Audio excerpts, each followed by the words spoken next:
Welcome everyone to TrebChanneling.com presents the 10 Steps to Belief System Change, starring Kalina Angell, Rob Gauthier, and also Treb and Aridif will be with us this evening too. Thank you all for coming to this wonderful event, sponsored by TrebChanneling.com, the most amazing self-done website I think I've ever done in my life. And welcome all of you guys. I see that all of you are familiar with the chat. Keep it coming. Feel free to use that chat room up. We will be taking questions and answers all day. What we're going to do is first we're going to start off with Kalina Angell's presentation of the 10 steps. She's going to break it down step by step in great detail, all of the things that you could ever want to know about the system of changing your belief systems. Once she's done with that, she will be taking questions from any and all of you guys about any applications of the steps. After that, I will be coming on and doing a presentation of talking about belief systems in general, limitations that they serve, talking about a few of my experiences in life with those things. After that, we will have Treb and Aridif coming on and having their take, and they will do also question and answer, and I will do question and answer on my portion too. And this is what our daily event's going to do. We're going to make sure to give you guys breaks, 10-minute breaks in between each spot so that you guys can use restroom, jump up and down, do whatever without missing anything that we could have to present today. I appreciate all the love and support from all of you guys who are here. It is an amazing event today, and we're so excited to have you guys here.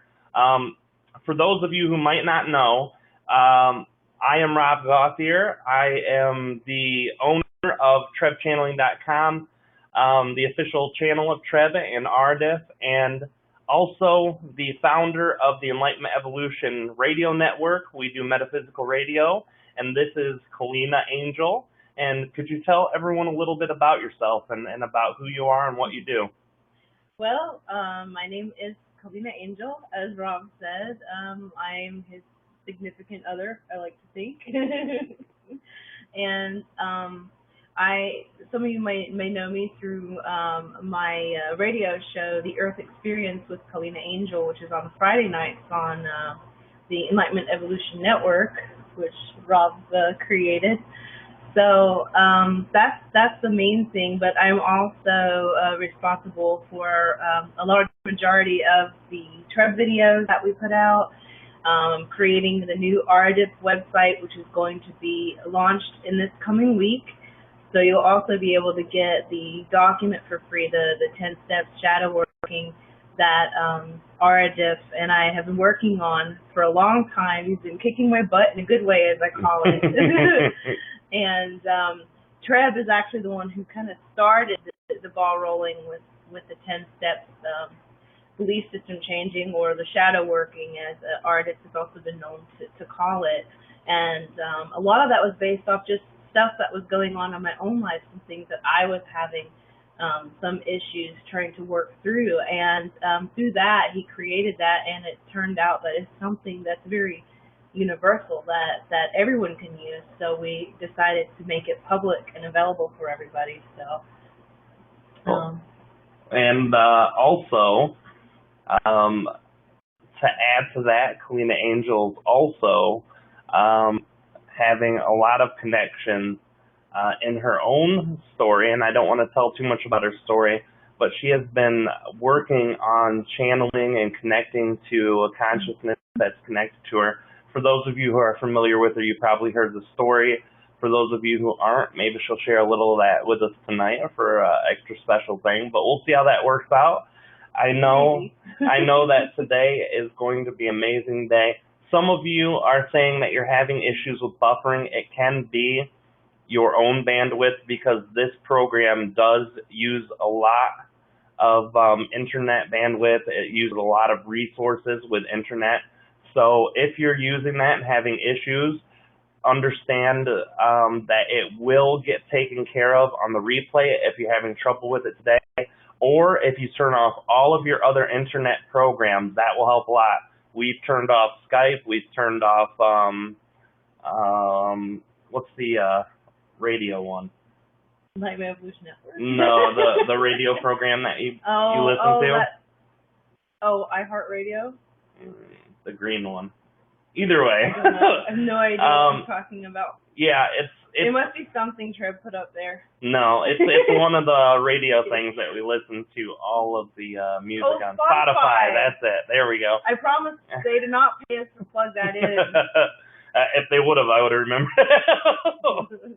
But those types of programs. This event would have been totally free right off the bat. Absolutely. There we go, Pandora and Spotify. There you go. And yes, we are very greatly comforted to know that you're here, Philip. He said up there, he said, hey, everyone relax, I'm here. So we're happy to see all of you guys here. It's been great. A few of you had won the tickets on the radio show. We see you here. We see everybody here, and we appreciate all of you guys coming. I think that what we can do now, pretty soon we are going to just jump right in and let Kalina take over with her presentation. Is there anything you want to talk about before we got started with that? Well, is there anything that you feel that, from a conscious channeling point of view, that you're feeling Aridif or Treb wanted to mention before I start? You can see that smile. You can see Treb coming through. Jessica heard him beep. Did you guys hear him, what we call beeping? When you hear that guttural sound come out? Should we tell him about Aridif too? Yeah, Aridif's been doing little weird noises too. I'm very weird in that way. Every time an entity's energy flows through me, there's a noise accompanied. And I hope I don't do a collective consciousness, because then I'll have 1.2 million different sounds coming out all the time. Yeah, we go out in public and people look at him like he's crazy. I'm like, oh, you haven't heard the half of it. To you, you're just making weird sounds, but he channels ETs. Yeah, and when Treb beeps and I'm in public, especially if I'm dealing with customer service or something, people will say, oh, I'm hurrying. They think I'm growling or something. I'm like, no, you're fine. And now Aridif, he has this kind of sound. I was like, kind of sound. That is embarrassing. No, it's pretty hilarious. Well, shall we get started? Yes, let us get started. We are going to cut the camera for 2 seconds so we can get resituated. We will be back in less than 15 seconds to get everything ready. We got to get the slides up, and we've got to turn the camera off to do that. We'll be right back with Kalina's start for her presentation of the 10 steps of belief system change. Thank you all for coming. We'll be right back. Okay, can everybody hear me? Yep. Okay, awesome. Just wanted to make sure, because as you guys may have noticed, this is a new format that we're using, so looks really nice, I think. Okay, so this is Aridif's 10-step shadow working exercise to let go of limiting beliefs. And as you may know, Aridif's been talking a lot about this, and it's been very helpful for me. So you may notice step 1. And before I get started, if you guys want to take notes or anything, please feel free to take notes. Also, this will be available for download tomorrow when you get a copy. What is this? Oh, right there. I was going to say you could turn your camera on too for people if so they can see it while you're presented, and it won't take up much of the space. There we go. Yeah, I didn't want to take up all this space, although I am going to blow it up in a bit because some of the examples are really, really too small. Mm-hmm. Okay, so what was I saying? Where was I? You are at the spot of introducing... No. I wanted to mention that this document is going to be available tomorrow when you get a copy of the video. You will also have a copy of the document. It will also be available on trebchanneling.com and Aridif's new website that is going to be launched this coming week. I'm actually trying to launch it within the next couple days, so I've been working on it diligently, and it's looking amazing. So that will be available all the time for you guys to download the document and have it forevermore, and it's all free. So without further ado, as Aridif would say, I'm going to start with step 1, and I'm going to blow this up so you guys can see it better. So the first step is to find, make, or purchase a trinket that is always in view of your eyesight to remind yourself to be aware of your thoughts, what you are saying to and about yourself. So this trinket or jewelry, it can be anything like a bracelet. You want to make sure it's within view of your eyesight. And another thing that Treb had mentioned is if you want to paint a certain fingernail or you want to write, I've actually written in Aridif language on my own skin, the "You Are Loved," which you guys will see later on in one of these slides. So that's simple enough. So you just purchase a trinket. That way it's going to remind you to be aware of the thoughts, what you're saying to and about yourself. The number two, you're going to find a way to record the keywords you realize that you tell yourself. And you want to do that with, you can write a list, you can create a diagram, audio device. If you want to, create your own little private blog to yourself, there's many ways to do it. There's no wrong way to do it. And so through awareness of the trinket, when you come into a self-loathing or self-beating mode, stop what you're doing in that moment and be open for awareness of the keywords that activate negative feelings and emotions. So going back down to the diagram, you purchase the reminder trinket, which creates awareness of self-thoughts via the trinket, and you're going to record your keywords. Now, if you're anything like me, you won't just come up with, like someone might just know right off the bat, like this example in the sample keyword worksheet would probably, might think they just know their keyword. It might be stupid, just because in their head they said I'm so stupid, so the keyword is stupid. But if you have elaborate stories in your head, like I've had, and I have this whole backstory of everything, and because Aridif had mentioned try not to get caught up in the stories. Well, I had a conversation with Aridif about this. Well, I'm kind of, that way. So what I did was I just wrote it down and then underlined the keywords, and he realized that's very effective. So within the observed keywords and the thoughts and stories, I came up with this pretend story. This is not my story, but this is when I was a child, I was given up for adoption. Not only did my parents not want me, but I was abandoned by my stepfather. After my adoptive parents divorced and my mother remarried, my father left, and my stepfather was not thrilled with ending up with me. When he married my mom, when I grew up, the men I loved always ended up abandoning me. I feel like in my life no one has ever wanted me. So in these you can see that I was able to come up with the keyword given up, which what's another way of saying given up, rejected. Not wants me, so unwanted. My father left, abandoned.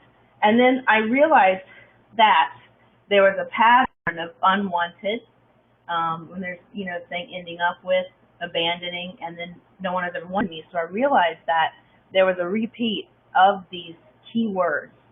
So when you go to the next step, the steps 4 through 7, you're going to want to put each keyword in this box. And so this is actually, it can sound complicated. That's why I laid out a document to where all you have to do really is fill it out. This is actually a sample worksheet. At the end of this document are the actual worksheets, so it doesn't look this compacted and complex. So number 4 is where we're going to start. But during your evaluation and answering steps 4 through 7, try not to relate to or tell stories about the answer. Be the observer and observe your feelings. If you can manage to do this, you won't have to proceed beyond step 9. However, if you do get caught up in the stories of your past and concerns of your future or tell elaborate explanations, write them down, then find and underline your keywords after you answer your question. So the first step is number 4 in this. When you become aware of the keywords within your negative limiting beliefs, first ask yourself, just based on that first keyword that you come up with, what beliefs do I have that make this affect me? So I'm going to take a little pause because some of you probably already know the keyword. What beliefs do I have that make this affect me? Now, if for whatever reason you find you can't answer question A, that's fine. Then you'll proceed to question B, see if you can answer question B. What are my thoughts that trigger these negative emotions and feelings? If you find that you can't answer question B at the moment, then you're going to proceed to question C. What in my actions have made this particular keyword affect me? So you are always going to want to try to answer question A first. And you don't have to go to B and C if you answer question A. Now, if you got an answer for question A, you do not have to proceed with question 6 unless you feel this will be helpful to you.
Resonance may be, and sometimes it can be pretty long.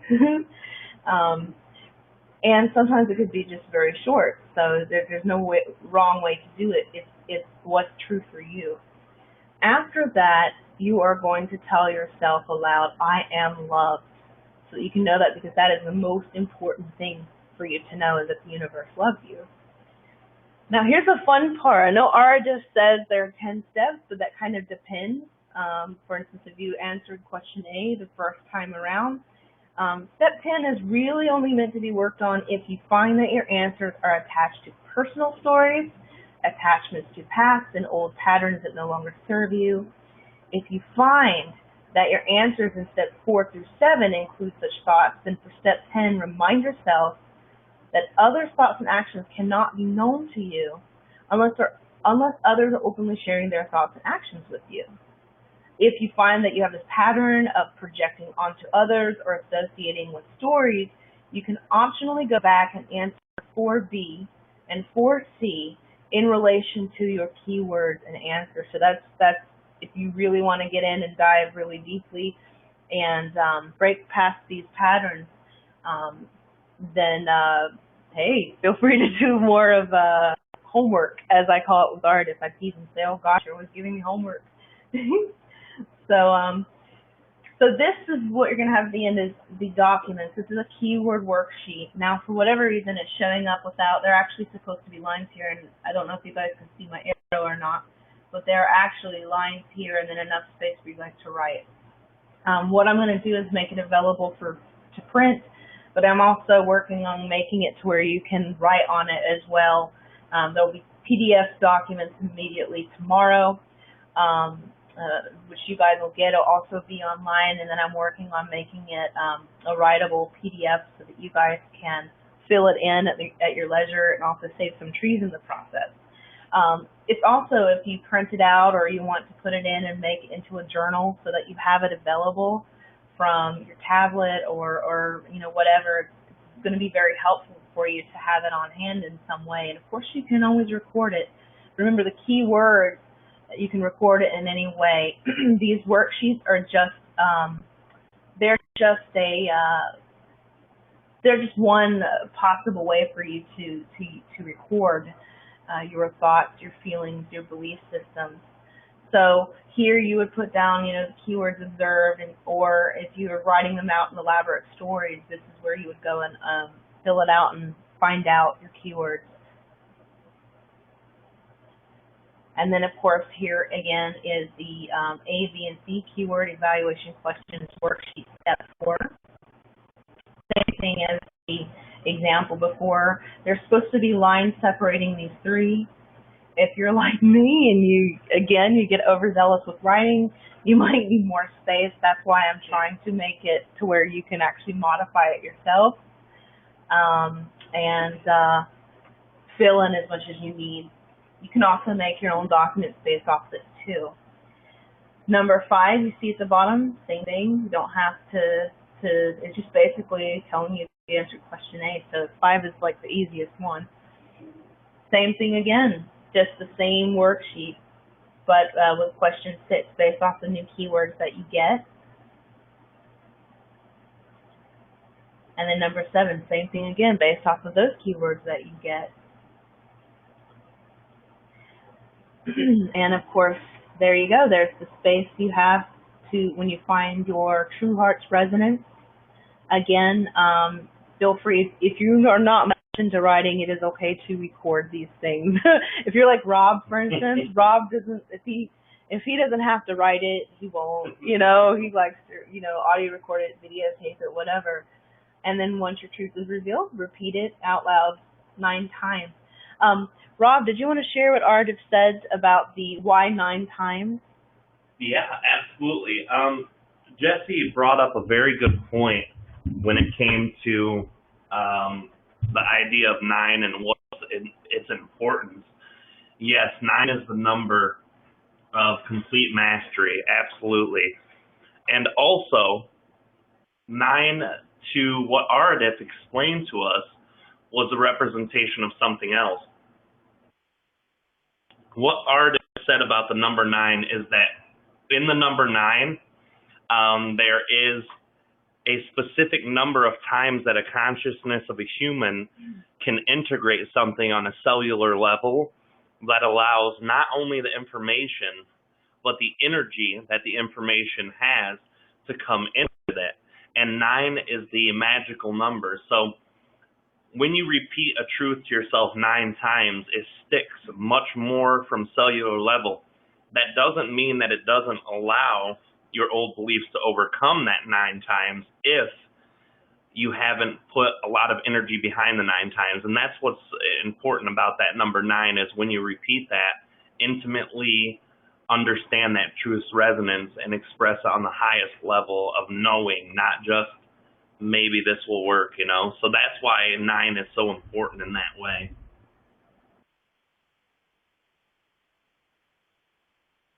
You know how to shrink this? Oh, here it is. Yep.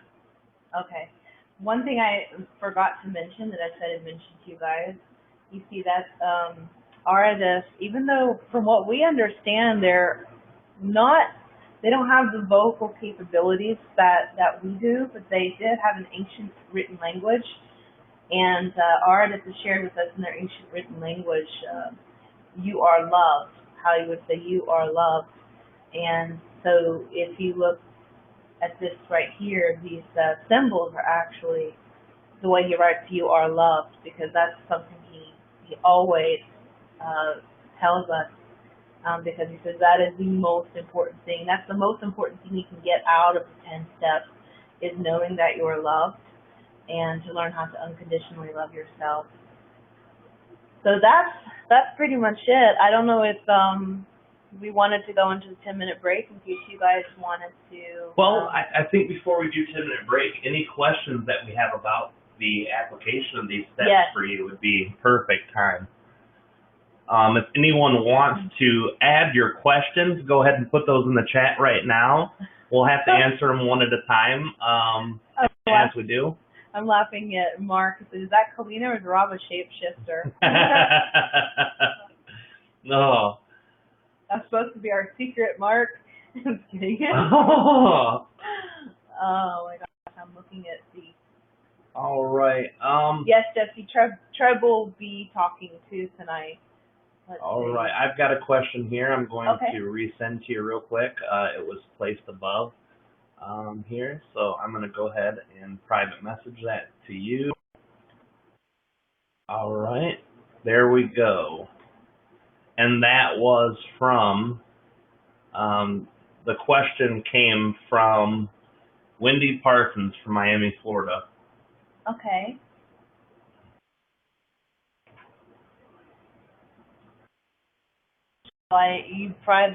Was it private to you, or can I read it out loud? Yeah, no. She requested that as a question. Okay, great.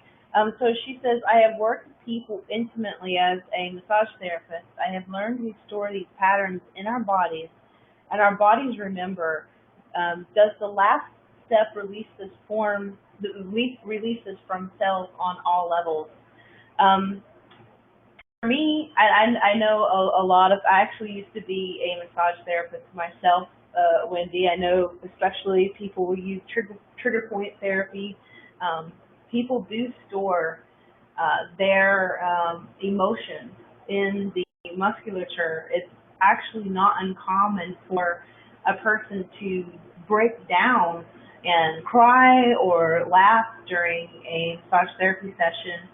And while I can't promise that would release all of them, it definitely does release. It just depends how deep and how honest you want to be with yourself when you're doing the work. But it will release patterns, not just from the muscular level, but where it gets stored, the memory, but because you're working from the energy out, that's the first place that we get out of balance is energetically. This will help you to align not just the way you're thinking, because you're also realizing who you really are in the process and accepting yourself and not adopting beliefs that no longer serve you. So this is really going to help people to find out what those patterns of limiting beliefs are so that they can move forward. And the first step, of course, ultimately is knowing that they're loved and dropping the stories and excuses, if you will, that bind a person from living their highest truth, their highest excitement. So does that answer your question well enough? I just want to make sure that I got that correctly.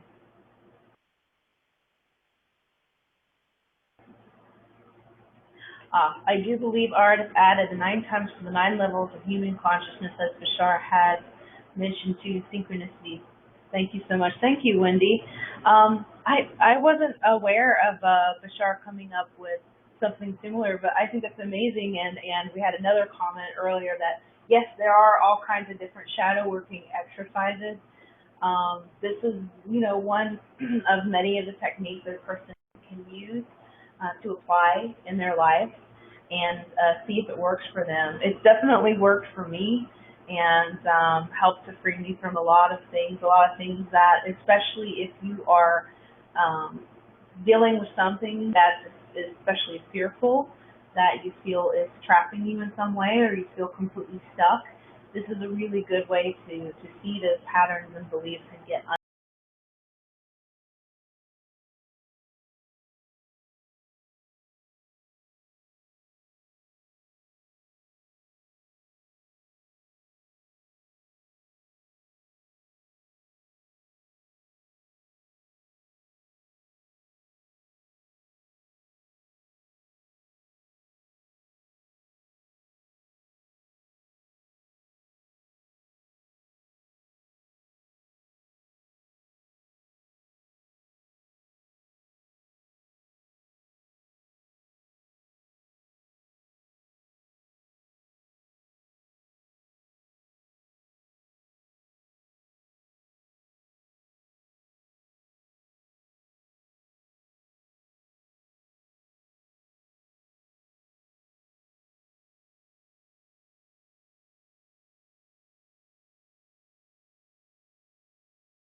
now and the past simultaneously. And if you can work on your awareness and perceptions and then work on whatever event you're looking to change, or just seeing it in a different way, I mean, it can really affect and ripple out into the now. Yeah.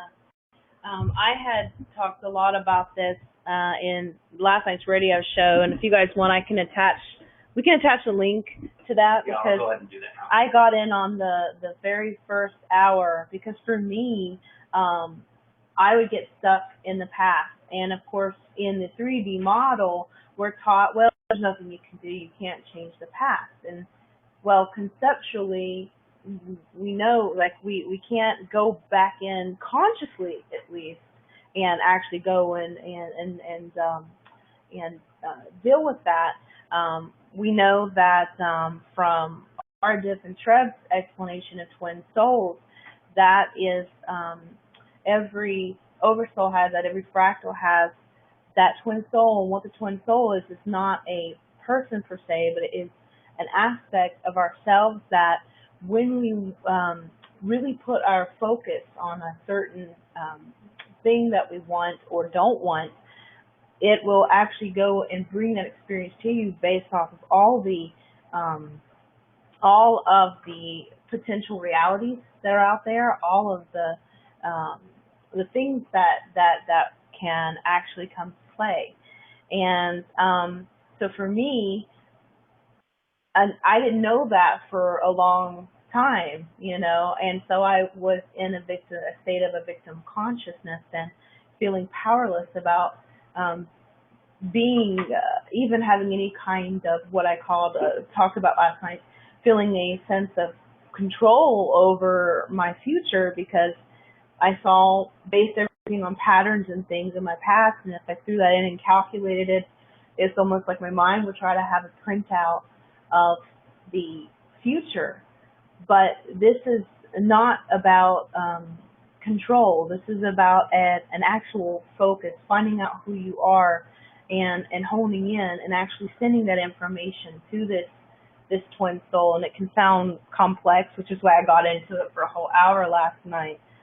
But this is something that we have to find a way to feel our way into and find our own true heart's resonance. So what we'll do is we'll attach that from last night, because it is kind of a precursor for last night's, for tonight's show, but this is going to be a lot more in depth.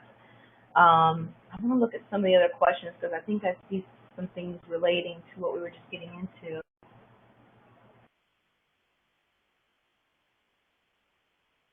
There's one on format that we missed from this, and that's that we used to be able to post people's questions at the top.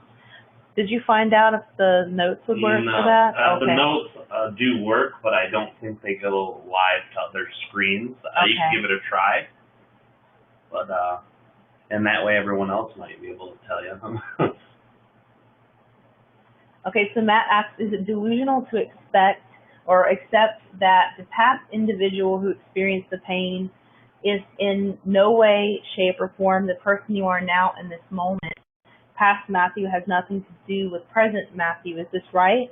I'm going to say yes and no, because there are so many different aspects of you, and everything that could be happening and every story that could be happening is happening. It depends on where you want to put your focus, though, where you want to put your awareness. And so basically from all possible probabilities, because our oversouls, our fractals, is all about expansion, so it is going to experience the gamut and the plethora. Our job as a fractal is to find out what reality we want to pick and choose from, what we want to snap into, because anything and everything can happen. In some other realities, Rob and I are not the nicest people, and that goes for everybody else.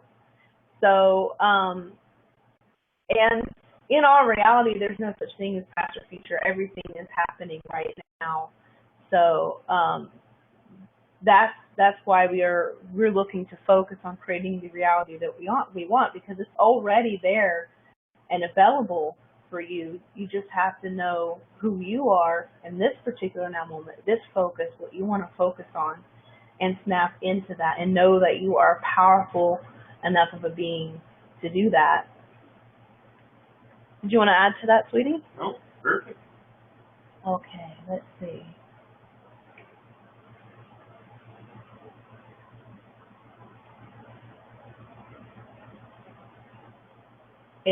Let's see, Mark says, it's not the you that exists now, it is another you similar to a concurrent life. Yes, and you know what, Mark, that's like a lot of you who, I know a lot of you guys listen to Bashar, like every moment there's like a different variant of you. Even all of us in this room are not exactly the same person that we were before, and it's really amazing to think about. Let's see. Oh, okay. Olivia, that would probably be she's wondering if she has a life on Sirius. Actually, you know what? While I couldn't answer that at the moment, that would probably be a question for Treb or Aridif on a different note. If you feel a resonance with Sirius, I can almost guarantee you have a connection with Sirius. What do you think about that, sweetie? I agree. Yeah. The resonance comes from an understanding of that connection through the higher self and oversoul. Yeah, and more than likely, that's an aspect of you that is wanting to make contact with you and love you dearly, and that's why you would feel that connection. So anytime you feel a connection with, any kind of group, whether it's Syrian or Pleaidian or Capellan or Denebian, it is more than likely another aspect or version of you that is getting back to you. Let's see. Tom says, my friend was booted. Oh, I see. I was thinking this was a question. Oh, sweetie, did you get that? No. Please do let us know, guys, if you see someone or know someone that's getting booted offline. We'll try and work on that right now. Does this have a capacity? No, it'll allow as many people as need to be. Okay. Tom, if you could private message Rob and get if there are any other details that he can get, we'll try and work on getting her online, figure out what the deal is with that. Okay, so next with Brooke. She says, how would I be able to adequately explain and sum up all of this information with which I totally and completely resonate with my husband, who is awakening very slowly and thinks all of this is really crazy? Separate from being mocked or judged or considered crazy by a loved one, how can I additionally help him, since he seems interested but fearful to understand my 7+ years of learning this stuff? I feel so excited about sharing this information, yet very frustrated. It makes my heart smile that you, Kalina, and Rob are so in tune and connected in this spiritual way. I would love to see that play out in my life, but not sure how that is possible or what the timeline would even look like for that. I know I need to be bold, but I am so scared of being abandoned and mocked if this material does not resonate with him. Any and all advice, love, guidance, etc. would be so very much appreciated. Oh, thank you for your question, Brooke. Well, first of all, one of the things that Aridif brought up, and again, I brought up this on last night's show, that I had brought up how there is a person in my life that I am not feeling too much resonance with. And one of the things that Aridif had mentioned is to figure out what that person is reflecting back to you in your life. And later on, I'm actually going to talk about something that I like to call the law of reflection. So regardless of who is in your life, in this case, your husband, and you feel like you're being mocked, you're afraid that he's not going to understand the material, you're afraid that he is awakening too slowly, more than likely represents something in yourself that has to do with this. You may be, in fact, the one who is afraid, what if this isn't real? What if this is not working for me? And what if I'm not opening up fast enough? Now, for me, the person in my life that I haven't been resonating with, it has to do with a trust issue. So when Aridif said, what is it about that person?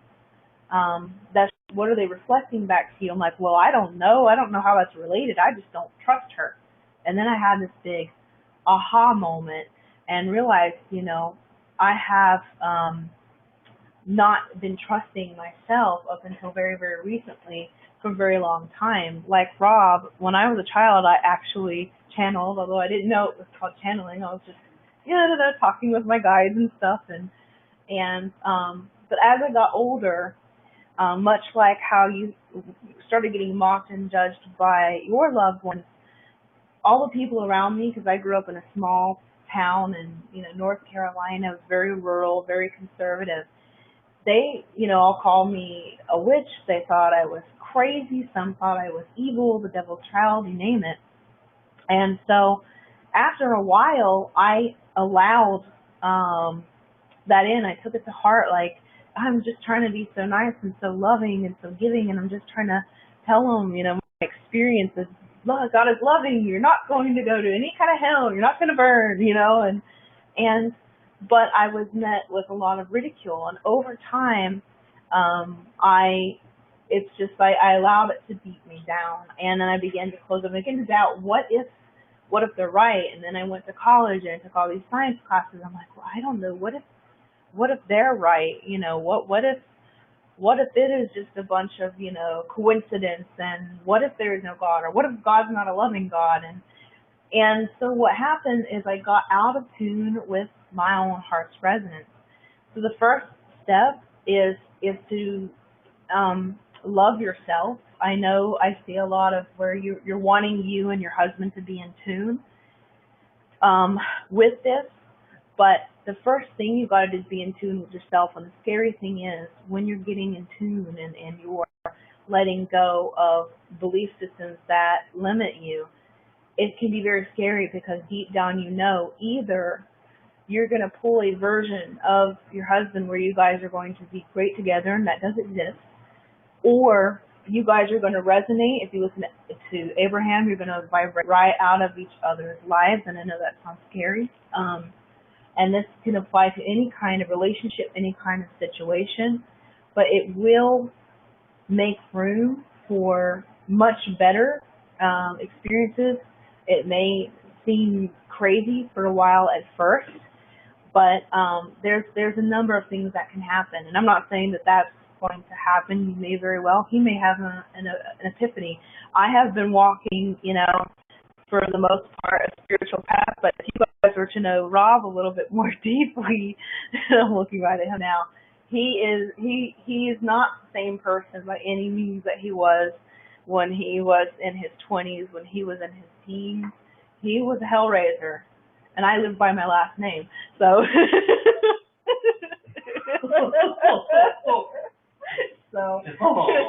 when I'm getting a book out of him, guys, I'm going to make sure he gives you the total dirt and lowdown on it. But anyway, I digress. But I can assure you, you're not crazy. You're just finding your true self, and you need to give yourself permission to be who you are and love yourself fully. And as Aridif says, remember, you are loved. And I highly recommend that if you want to get a little bit more deeply in on this, to ask Treb and or Aridif a little bit more deeply this, you know, so that they can give you also a fifth and sixth density point of view. So let's see. Mark says, hold what you love from the past. See the unwanted as not needing to be connected to the now you. That you isn't the now you. Mark, this is awesome.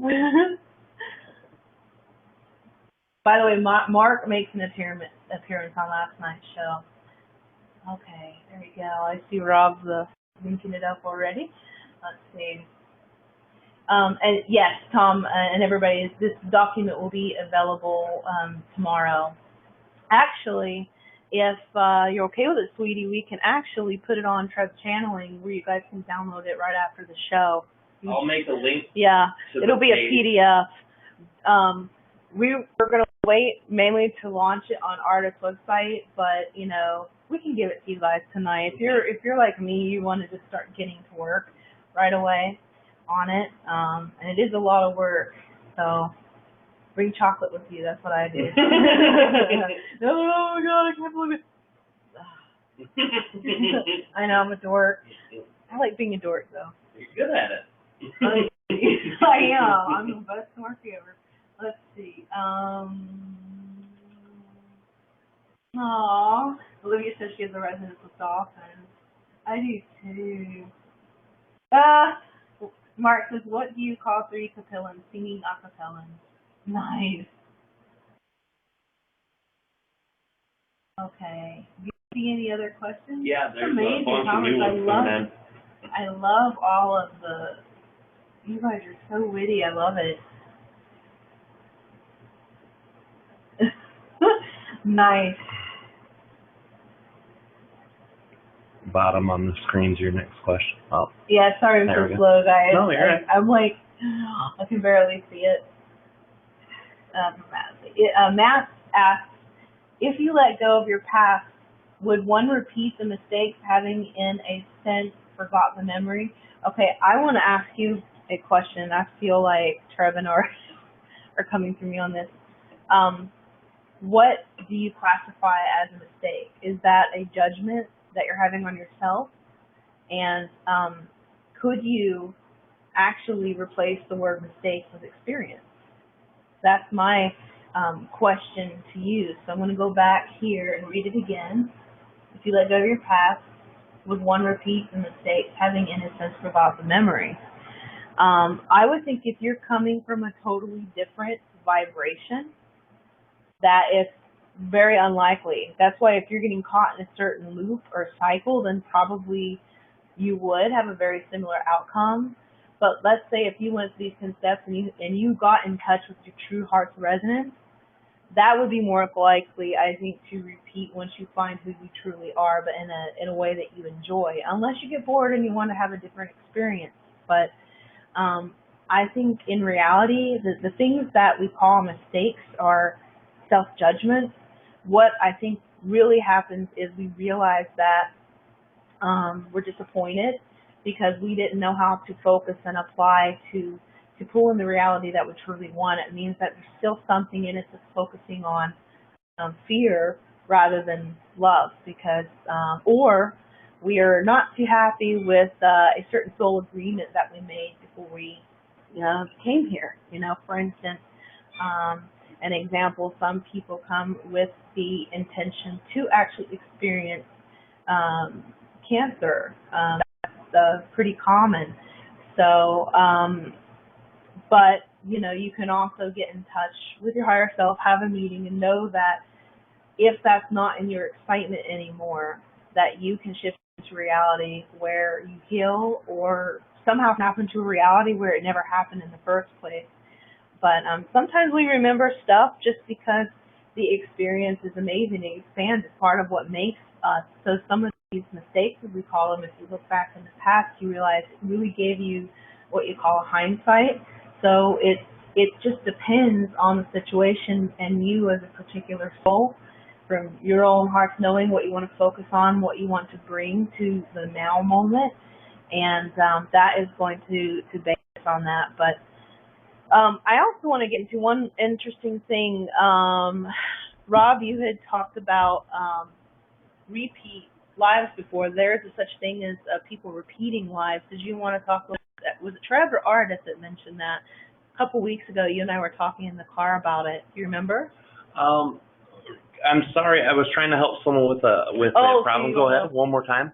Okay. Question? Well, we had talked about just I thought this would be interesting to bring up. Sure. A couple weeks ago in the car, it was either Treb, Aridif, or all of us were talking about there actually sometimes we repeat certain lives.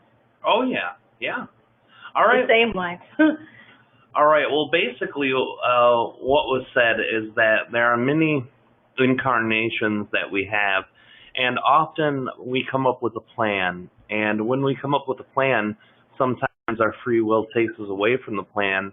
And after the life is reevaluated, once the physical incarnation's over, it can almost appear to be a failure to the eye of the person, depending on their intent, depending on their whole perception of it.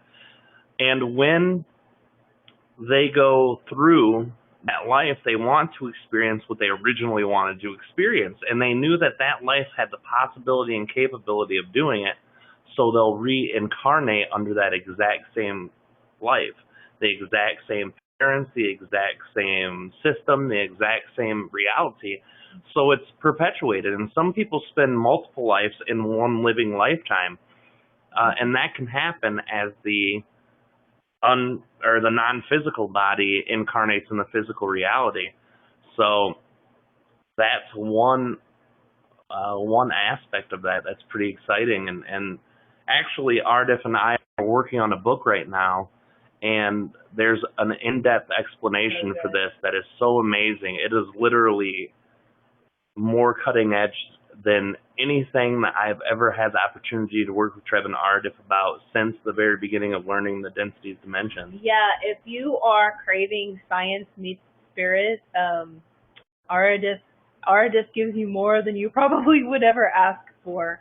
And it's going to be very exciting, too, because it's something I think scientists would be able to test out, a little bit more in the coming years and find that actual linkage between science and spirituality. So it is, in fact, not this tooty, fruity, badooty, airy-fairy stuff that a lot of us get accused of being.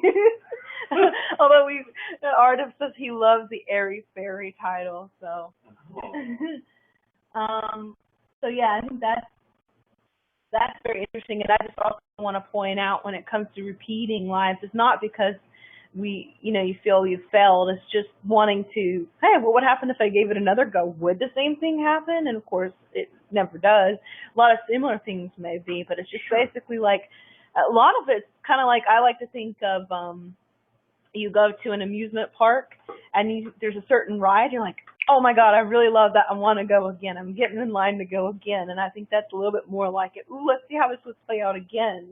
What would happen if I went through now, especially, with the experience that I am now. So that's why I think there's a lot of also deja vu experiences. You're like, whoa, I know what's going to happen. Sure. Or I feel like, that's also your opportunity to just, you can shift a total gear and have something different.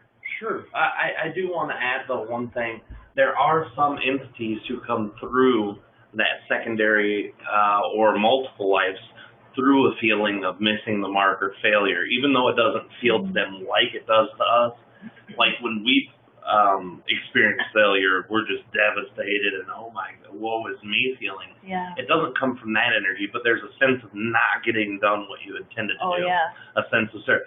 So it's that and exploration. Are notorious for that. Yes, absolutely. Let's see.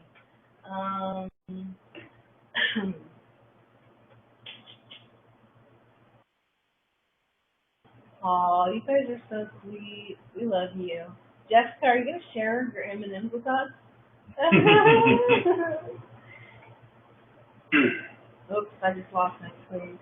Yes, and also, anyone who has a question, please write the word question in front of it, because we do not have the old software. I know, Miss. We're going to write to them so you can get them to post that back. I'm trying to figure out where I was. If anyone's had a question that was not answered, please feel free to retype it back in, because as the chat room goes by, we used to have an old feature that allowed us to extract questions and place them in a different place so we wouldn't lose track of them, but we don't have that. So if you want to reiterate your question on the chat and put the word question in front of it, that would be greatly appreciated. Yeah, I wish I made the chat room bigger, too. Yeah. It's a different system, but it's actually better in a lot of ways. It looks to me like they're trying to make sure it's good on mobile and tablets too. So okay, I think I might be getting closer to it. Oh.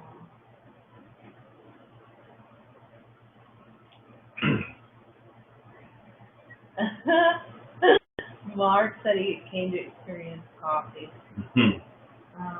Okay, so Jesse had mentioned, I have to say from my experience and study from Seth and his books back in the 60s and 70s. So Rob actually, that was his first channeling experience other than his own that he had that helped him to realize that he wasn't crazy. Angela says, we are loved from the universe. You mean we are loved from the one, or and from all parts below it in seventh density up to all it is that first split from the one? I mean, like, all of it, the whole gamut, the one, because it's just like what I had as an example of this person, this True Heart's resonance, about the universe loving this person unconditionally. It is because you wouldn't exist. In fact, I seem to remember Bashar saying that we couldn't exist. You know, if we weren't loved, we wouldn't be, you know, but we're all part of the one. And here's what's amazing. If even one fractal were to just not exist, the whole thing would go, because we're all one. So you can't delete one out without the whole thing going. So yeah, you are definitely loved. You are a vital part of the all that is. So, and that also includes even, you know, the divided parts, the seventh density up to all that is. Now you might think, yeah, but you know, such and such or certain types of entities don't love me. They're at the moment having the experience of fear, and they're over there. They're having that experience right now, but because they are part of the all that is and the one, when they eventually, and of course at the moment they would beg to differ, but once they eventually decide that they want to get closer to connecting with the oversouls and to the all that is, they'll realize that that love is very deep, and we are ultimately all the same. So that's how I look at it. Of course, for you, and Rob and I always encourage you to find your own truth, because you know there are some things that we may say, think, feel, or believe that won't resonate with you, and there's a reason for that. And that's something you can also 10-step too.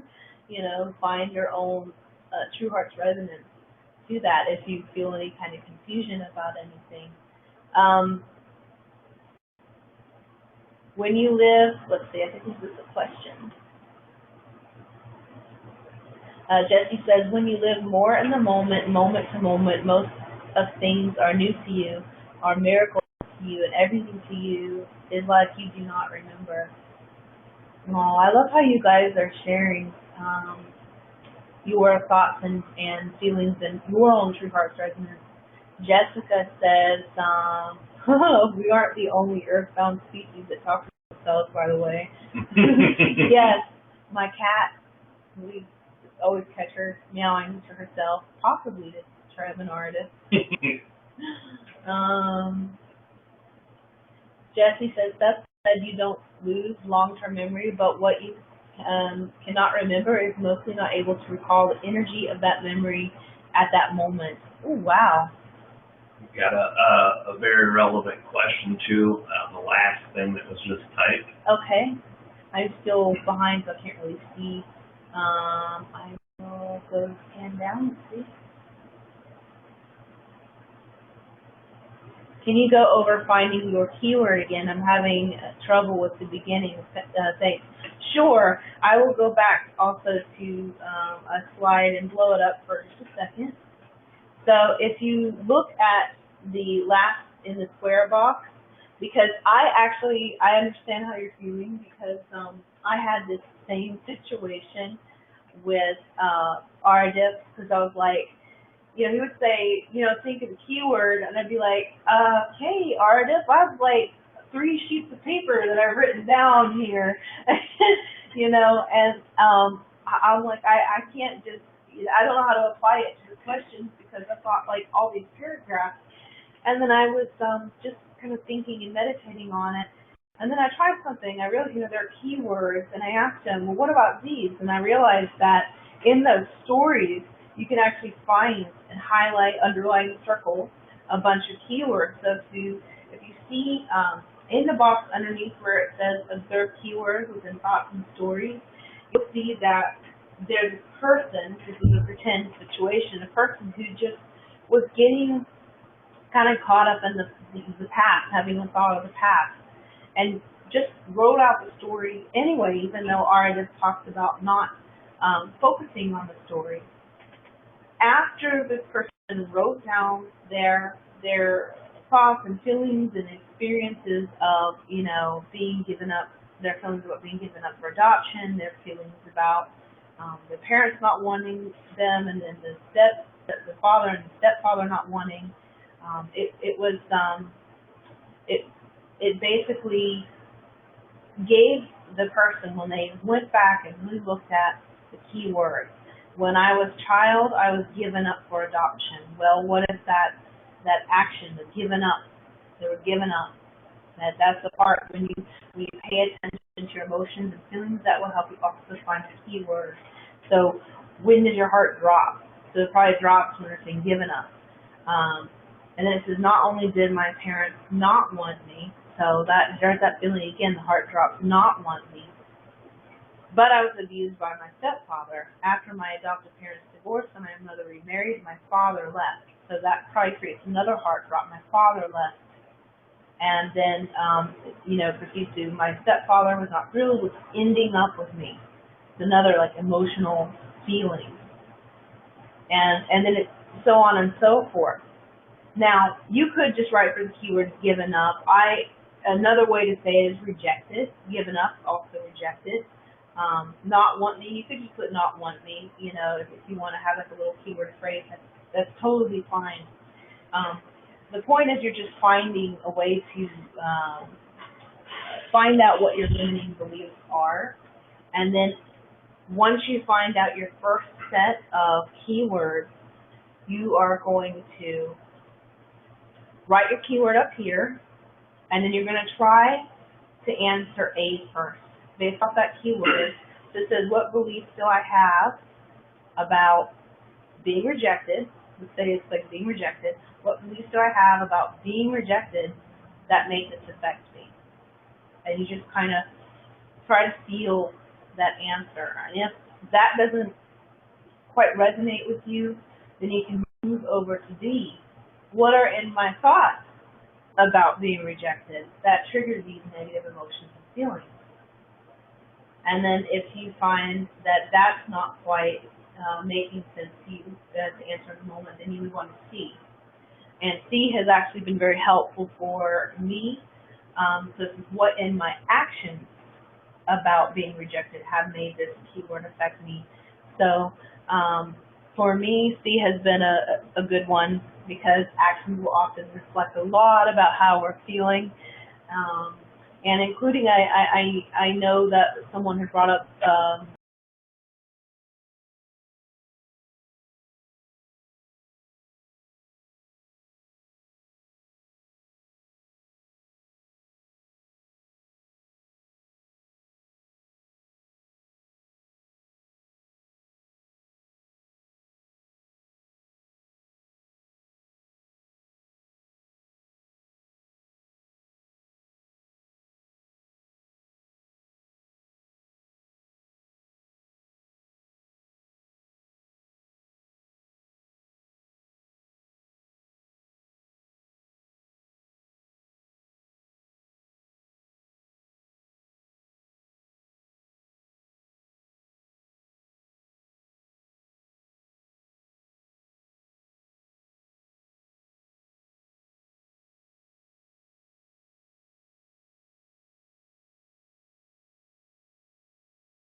go through and kind of give an Aridif's explanation of these steps too.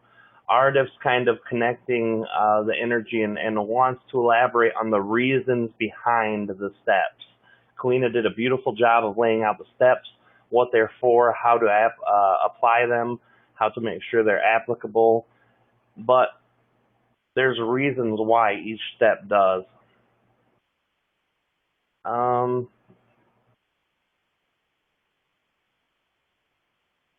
Okay, that's a beautiful question, Russell. Can you go ahead and log that question that Russell just had for after the presentation? Because that's a very good question. All right, everybody, thank you for sending the questions. Kalina is going to be saving those when I start my presentation here. Go ahead and feel free to shoot those directly to Kalina. Now it really is Kalina at the keyboard that says Kalina Angell. First of all, let me start off with saying this 10 steps was originally Treb's steps. He originally brought through the idea of having a trinket, being aware, using specific keywords, questioning, doing those. Aridif came in, he used that basis because he's seen how well it worked and expanded upon it exponentially.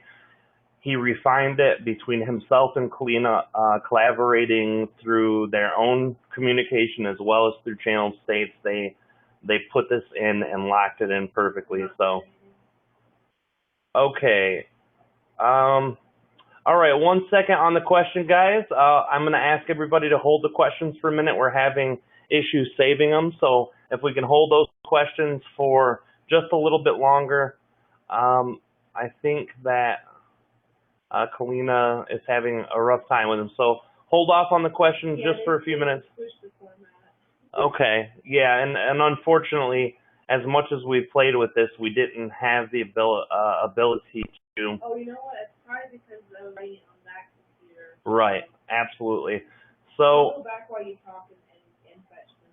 All right, so basically what we're going to do then is get into the reason why the questions exist, or each step exists, via Aridif's reasoning and or Treb's too. So let's bring back up this wonderful graph that Kalina has made with for us. Let's bring that up. Okay, very first step. Find, purchase a trinket that is always in view of your eyesight to remind you of yourself, aware of your thoughts, what you're saying to and about yourself. Now, this is pretty obvious thing. The very first thing that Treb ever said was paint your fingernail, put a string around your finger, put a marking on the back of your hand. It is something in which your eyesight will always be locked on. And it's important to do this because during the day when you wake up, when you're going through your day-to-day life, these things are impossible to manage. You're not thinking about doing certain things. You're not thinking about taking your time out of your life to be aware of your own spiritual inner thought. Now, one thing that Treb worked on with myself is learning to trace back your thoughts. Now, Treb has given this example. I've given an example similar. The very best example we can give to you is when you see a Christmas tree and an ornament on top of it, that Christmas tree reminds you of the Christmas you have with your family. And then you remember a specific year that was very special to you because it was the last year you could spend with your grandparents before one of them had passed. And then you start thinking about your grandparents and their vacation home in Florida and how you would go down there and spend time fishing with your grandpa.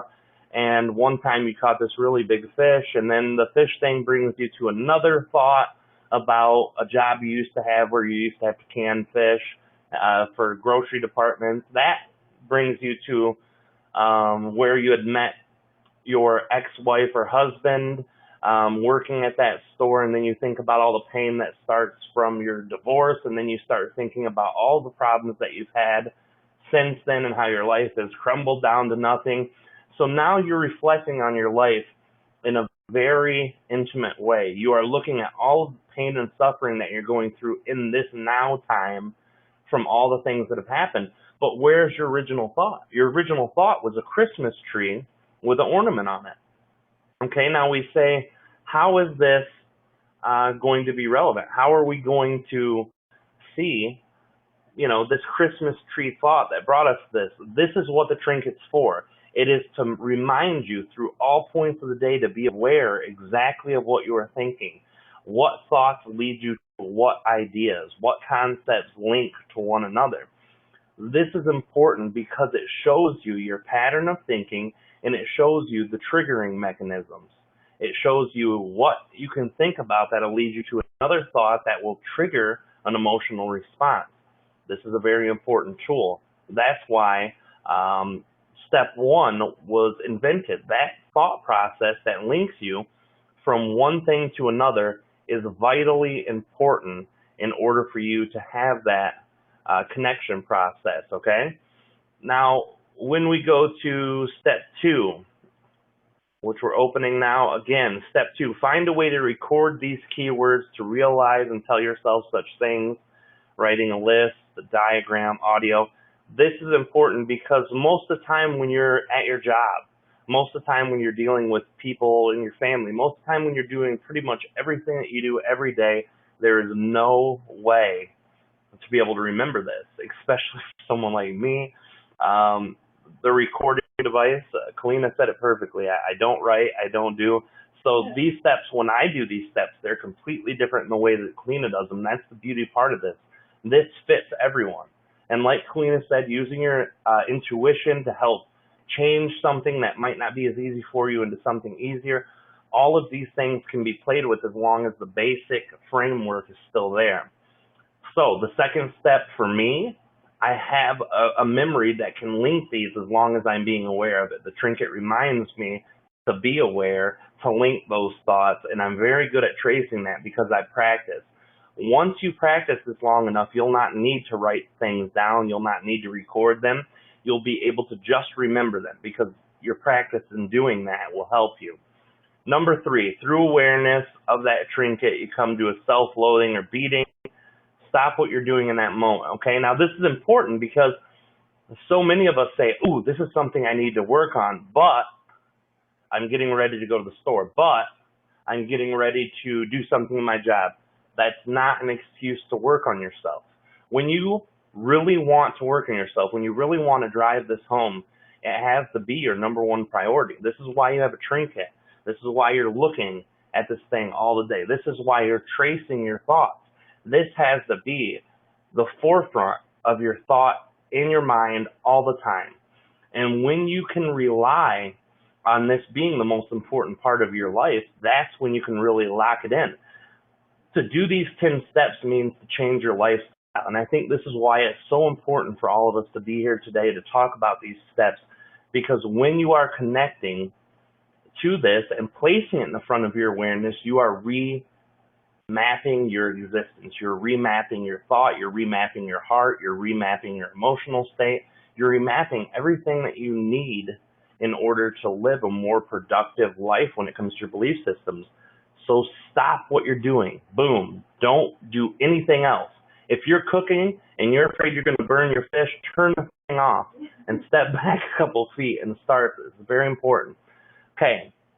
Now that's step 1 through 3. Now we go to step 4. When you become aware of the keywords within your negative limiting belief, first ask yourself, what is it about this that affects me? Now, this is the very first step. For me, I will show you a real live application. Well, I'll wait to do that at the end. I'll show you a real live application of how these steps work with me and how simple I've made them just by understanding and being aware of it.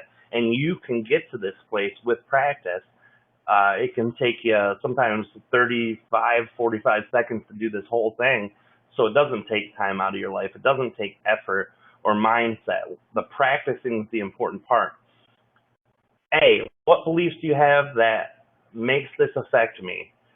Boom, right there you're thinking the whole story I used about the angel on the tree leading you to your whole life crumbling around you.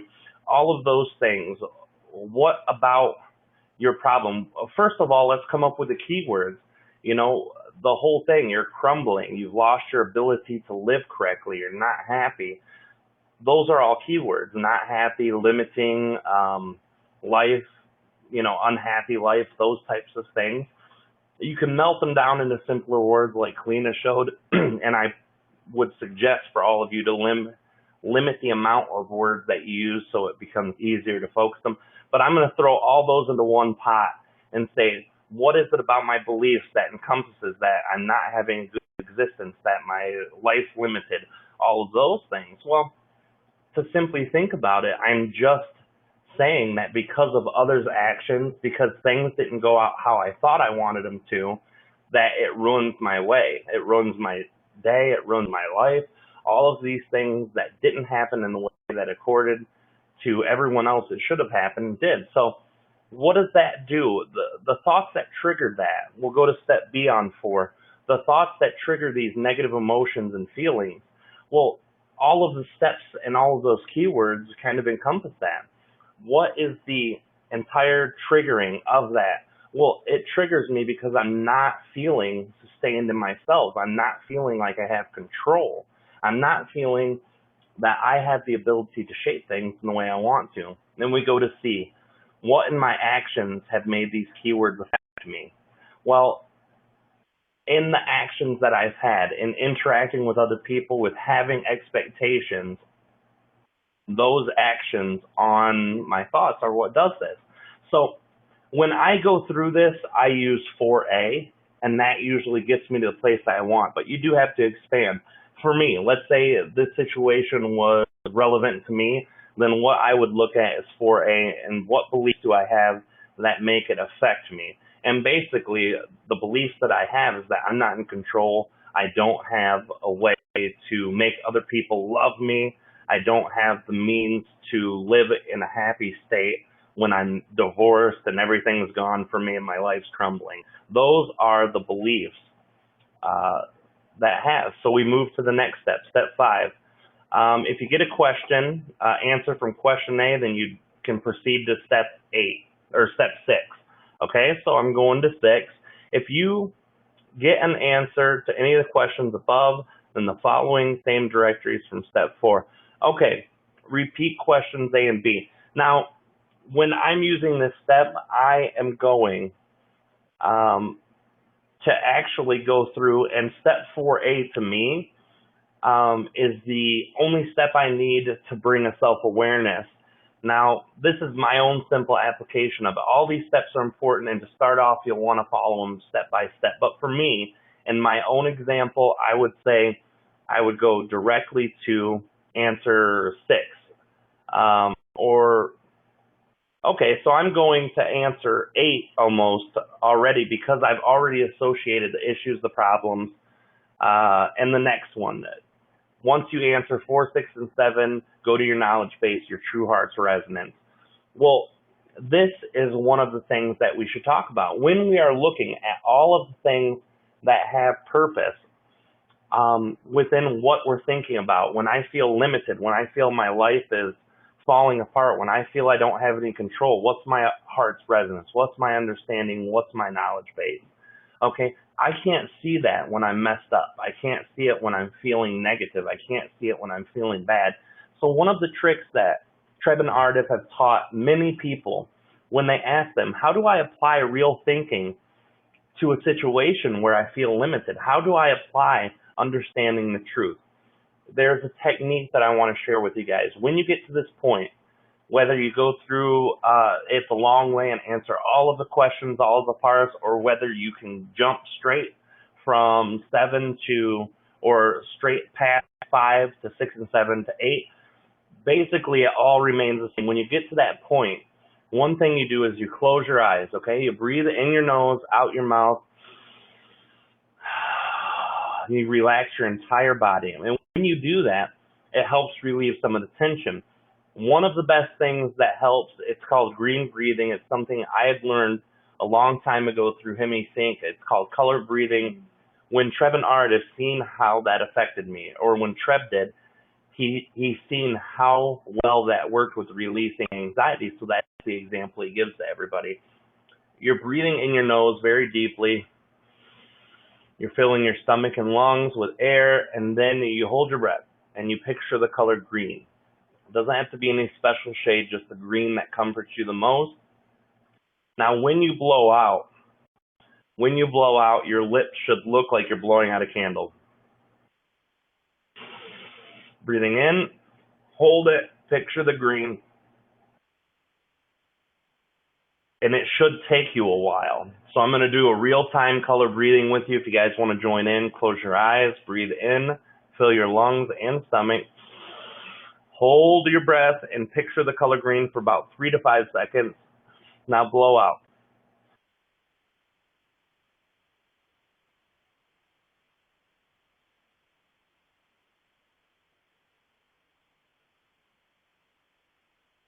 It took that long for me to release it when I told you to blow out till I just started talking, and that was a very, very short version of it. So this one itself can be very useful. Let's try it one more time. Going in the nose. Holding. Green. Picture green. Release.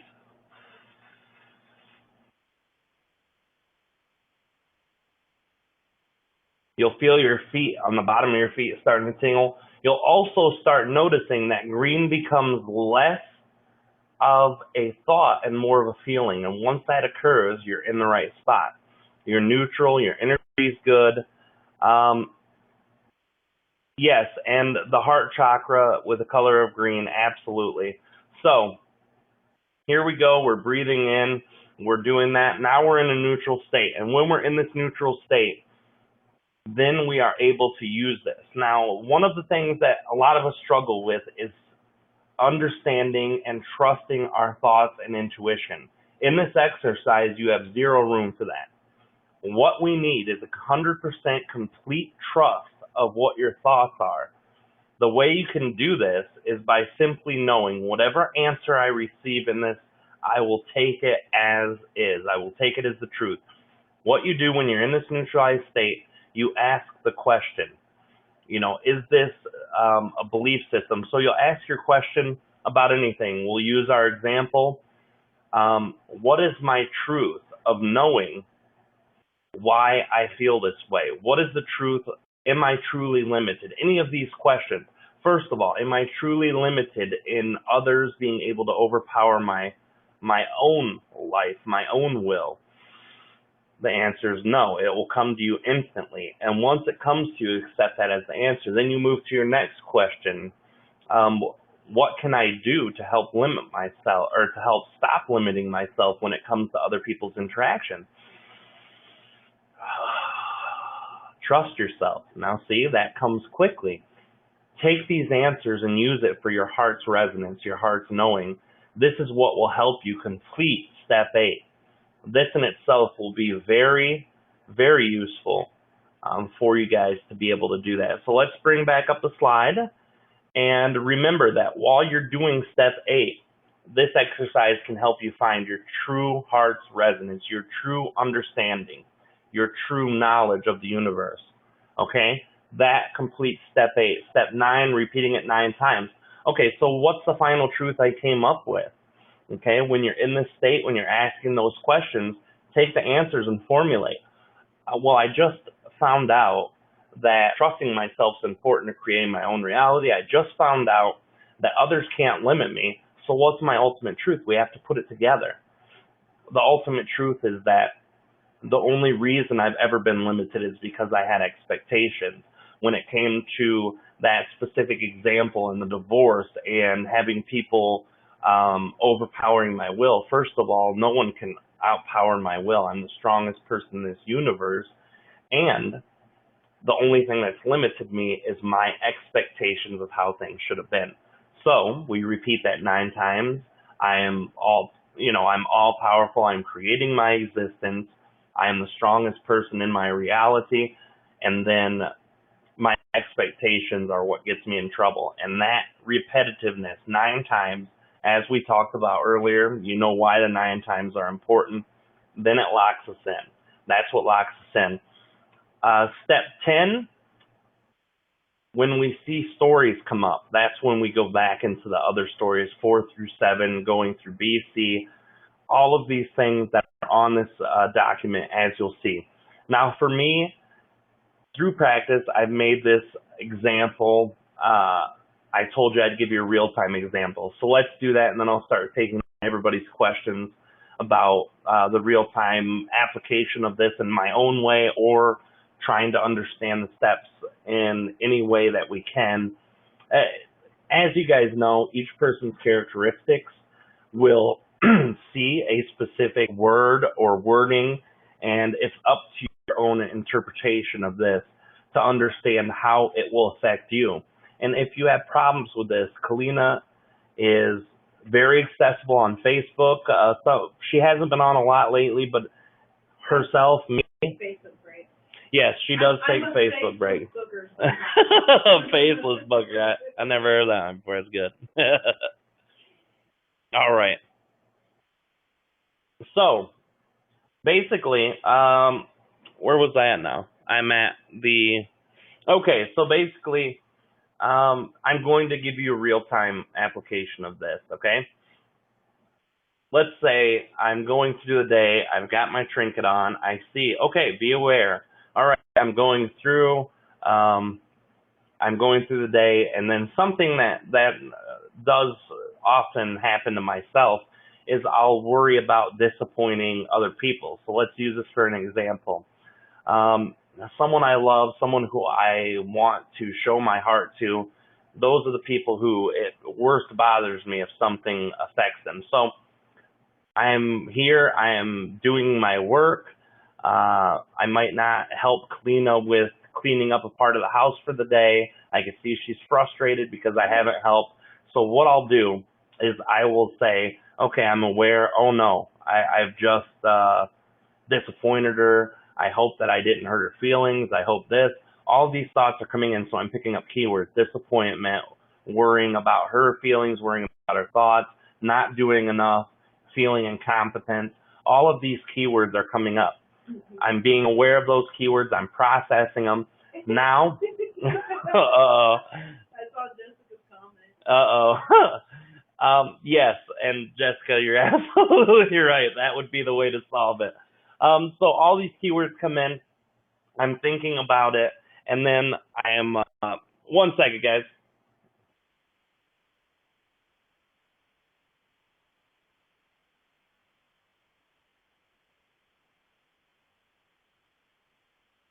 Sorry, we had a small issue.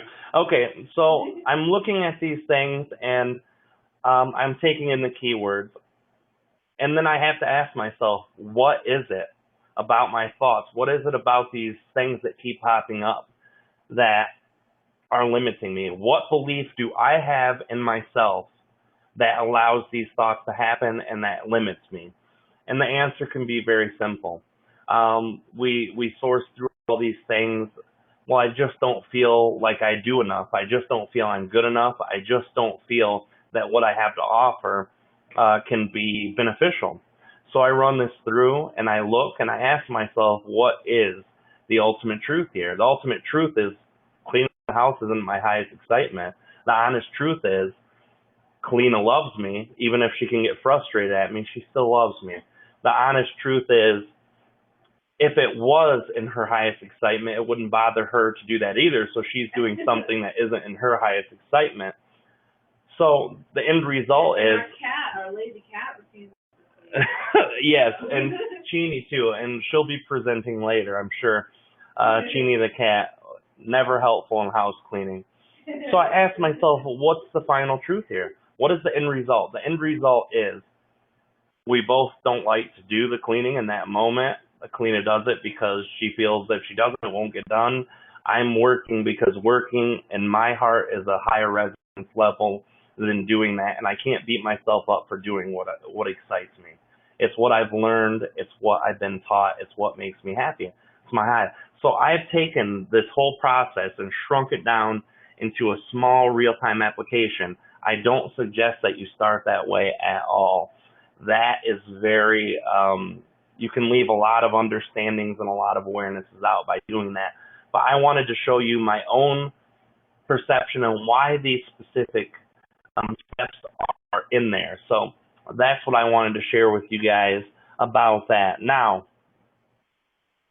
any questions that we have for myself in the presentation about the steps or about limiting beliefs, anything that's about this topic that we've been talking about all day, please feel free to go ahead and leave them. Has there been any questions along the line?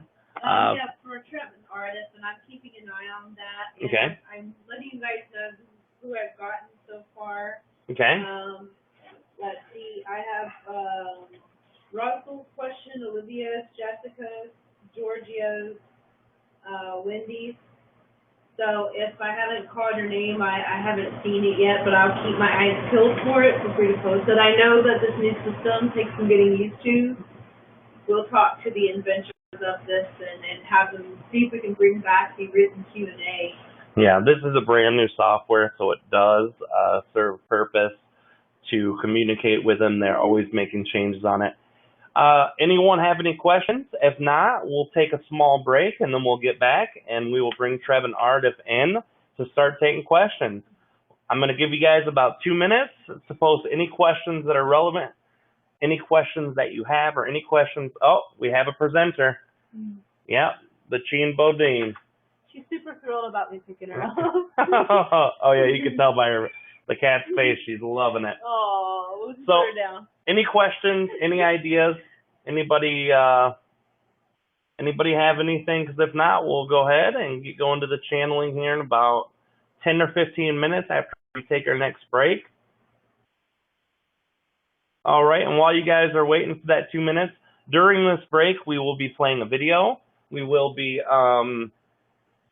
playing a video from Treb Channeling about an upcoming thing that we have in Asheville. We've got a 3-day workshop where we're going to go down there and do some CE5, learn how to channel, lots of channeling classes in themselves, things like that, that we will be able to explore during Asheville. It doesn't look like anybody's got any questions. Everybody's got the steps down pretty well. All right, we're going to be back in about 15 minutes. And once we do that, we'll be back, and then we will start with Treb and Aridif. So We've got questions ready, and please hold your questions till we get back from our break. Enjoy your guys' break. We'll see you back in 15.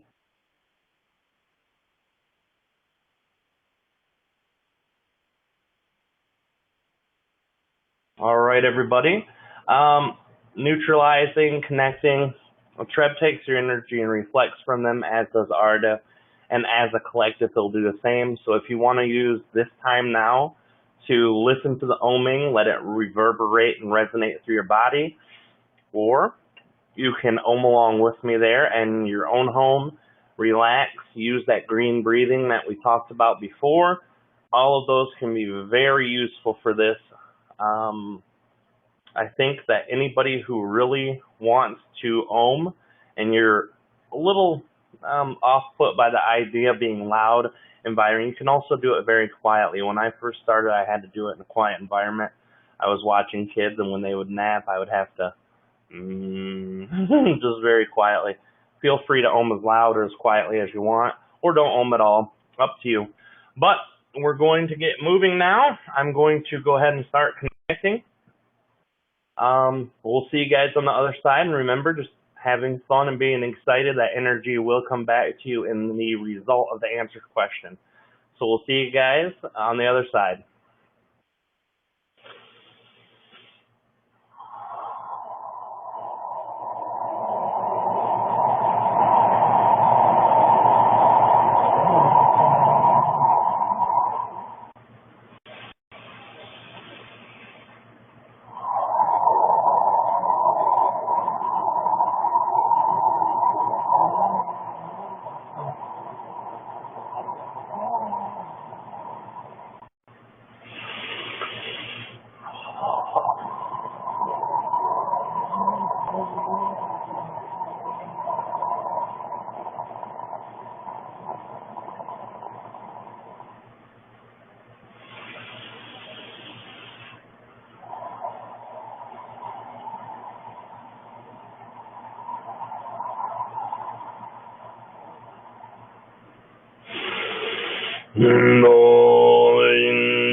Good day to you all. This is Aridif. It is Aridif, and this is it spelled. Today we are here to speak of the 10 steps to change your belief systems. First of all, we must elaborate upon what a belief system is. A belief system is an incorporated way of thinking that you have adopted to help you create your reality around it. In the Earth collective consciousness, this is most connected to the idea of an ego-based consciousness. This is part of the tools that you have used to incorporate yourself into a system of limitation. There are often many complaints from humanity about what it is to have limitations within yourself and why it is so difficult to overcome. Let us answer this in the most simply and most direct way that we can. You have come to this system to experience the greatest limitations for yourself in order to overcome them and to expand your consciousness exponentially. We understand that any idea that you have that incorporates more resistance within yourself will help you grow within this specific system of your Earth environment collective consciousness. What we can give you to help alleviate your mindset of fear or panic when it comes to your limitation is express the things in which you are already aware. You are an infinite entity. Your mind, your heart, your consciousness are expanding all of the time. It expands in way of limitation or alleviating the specific limitations that you have set. So regardless of whether you feel more limited or less limited, within a 1-year time period span, it is only up to your way of expanding. Many of you believe and look at the idea of all entities who have limited themselves more so through faulty belief systems are not growing, are not expanding. But what we wish to express to all of you this evening is that this is incorrect. What perhaps many of you do not see in the way of understanding the way that limitations can affect you in a positive manner are that it makes you look further into yourself. It makes you be aware of thought processes, emotional complexes, or energetic exchange within itself. All three of these, either singly or in concert, may allow your growth to be as large as you wish to have. What we can tell you about taking your belief systems and molding them to the ideas or concepts that you most prefer is a very simple task. What we can help to share ideas or energies with you that will help you put this into motion, we will start from the very beginning. We have built the 10-step system together so that all of you may have a way to look and build new belief systems. If you adopt these 10 steps into your existence most wholeheartedly, then we can assure you that you are building a new belief system that gives you the opportunity to remove resistance from all of your beliefs, whether it be through a long period of time or short period of time, depending on your ability, depending on your mindset, and depending on how severely your limiting beliefs have been ingrained into your consciousness, mind, and heart. We have always expressed the mind, heart, and consciousness as the trio or triad of greatest tools that you have, because these are not tools specifically. They are truly energy that encompasses what and who you are. Now, when we move to the 10 steps within themselves, I believe that Rob and Kalina have already expressed these quite vividly. They have already given a great amount of identifying factors within them that will allow you to see what mechanisms are where, how each step affects you, what it is that we desired and sharing in these 10 steps to pull your focus into a reality more fitting for you. First of all, awareness is the very greatest tool that you have when it comes to overriding or overlooking concepts. An awareness can be placed against yourself or a lack of awareness for most of your perceptions that can either help you integrate or help you remove yourself from the easing of all of these belief systems that have limited you severely. What we can tell you is attention and focus and awareness upon all things are what can help you build your bridge to a higher point of conscious awareness that in turn, on a molecular structure, a subatomic level, as well as an emotional and energetic level, can help cleanse all sorts of things that have once been placed in your reality. For instance, when you are looking at your DNA, it carries much energy. It does not only carry your lineage physically, but it also carries all of the energies in your previous incarnations. For example, many of you have natural fears in which you are not aware of where they have come from, what the mechanism within them have been, or why it affects you without knowing the place or mechanism of affecting. We can tell you that this is strictly within your DNA for the majority of you.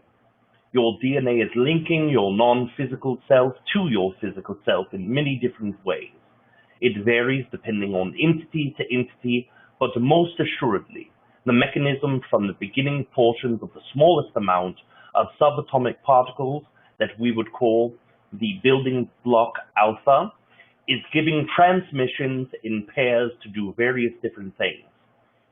We have given, for instance, the 4-point pattern, one that you would call a square, a trapezoid, or a rectangle.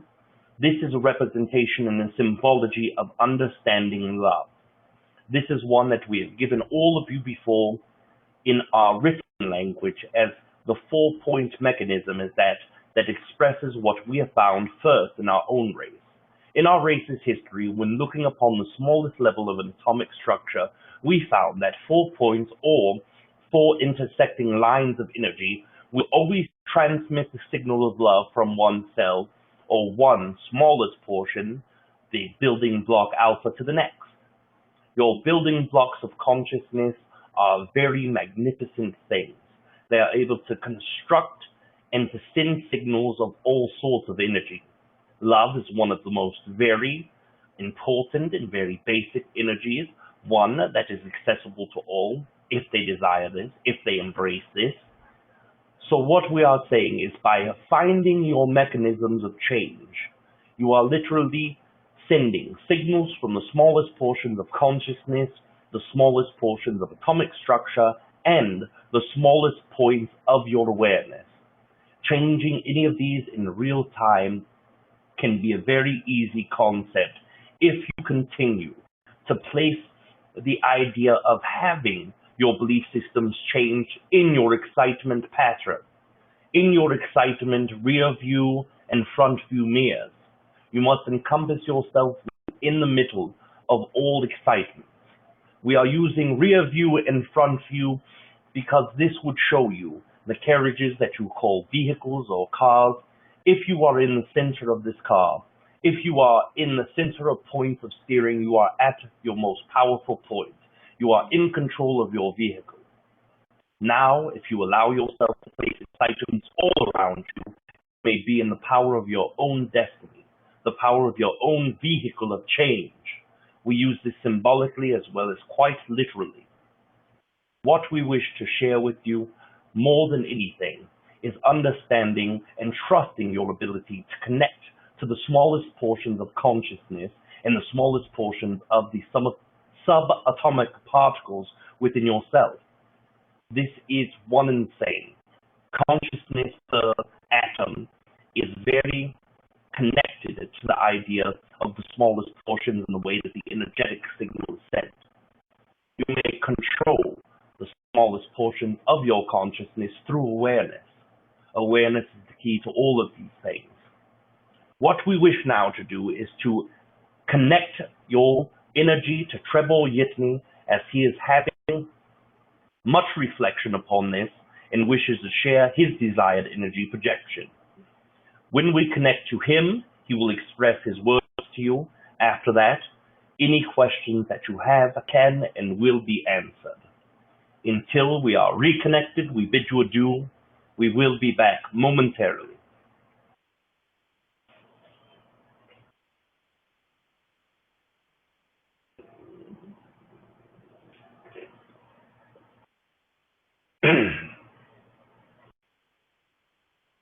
Good evening to all of you. I wish to express to all of you in this evening what we were asked to share about, most specifically, is connecting yourself to the energy of yourself. This seems to be a bit nonsensical or perhaps ridiculous to many entities, but when you connect yourself to yourself, your awareness, your energy, your perfectionism on finding what is resonant with you can be harnessed. And when we see the harnessing of energy within yourself, within your reality around you, what we wish to share about this idea is that if you are able to do this in a fashion that is very exciting, very fitting to your own energy, you will be able to replicate this energy in each next moment. We understand that the energy that you perceive is not the same as the energy that the entity next to you perceives, and this is why it is so important to have a personal perspective or a separate view from this. When you are placing yourself in excitement, there is often perceived judgment that is happening around all of yourself and the entities that are surrounding you, and when you connect to any other entity and place an excitement next to them or part of a co-creation, if their excitement does not match, there is often frustration or anger. Why is it that the entities around me are not able to be excited about this? And when we see the energy of co-creation, whether it is of a smaller percentage or a larger percentage of those who we co-create with, then we are able to experience our own understanding of what is best for us. Many of you are looking upon others, perhaps with slight judgment, about why their excitement cannot match yours, why their excitement cannot be of a co-creative nature that you desire. But what we can say of this is understanding that their own path is just as important as yours, and that their own experience is just as important as yours, then you will be able to let go of the resistance that many cannot let go of. What we are saying is that when you connect yourself to yourself and not worry of others looking upon you in judgment, not worrying about how others' energies connect or affect yours, then you will be able to experience the true nature of building your reality from within yourself. And we are very excited to speak to all of you this day. Any questions that all of you have, we will be able to connect to.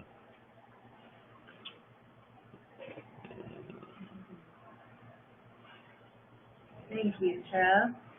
Yes! So are you guys about ready to get into the questions and the questions from everyone here? Yes! We are very excited.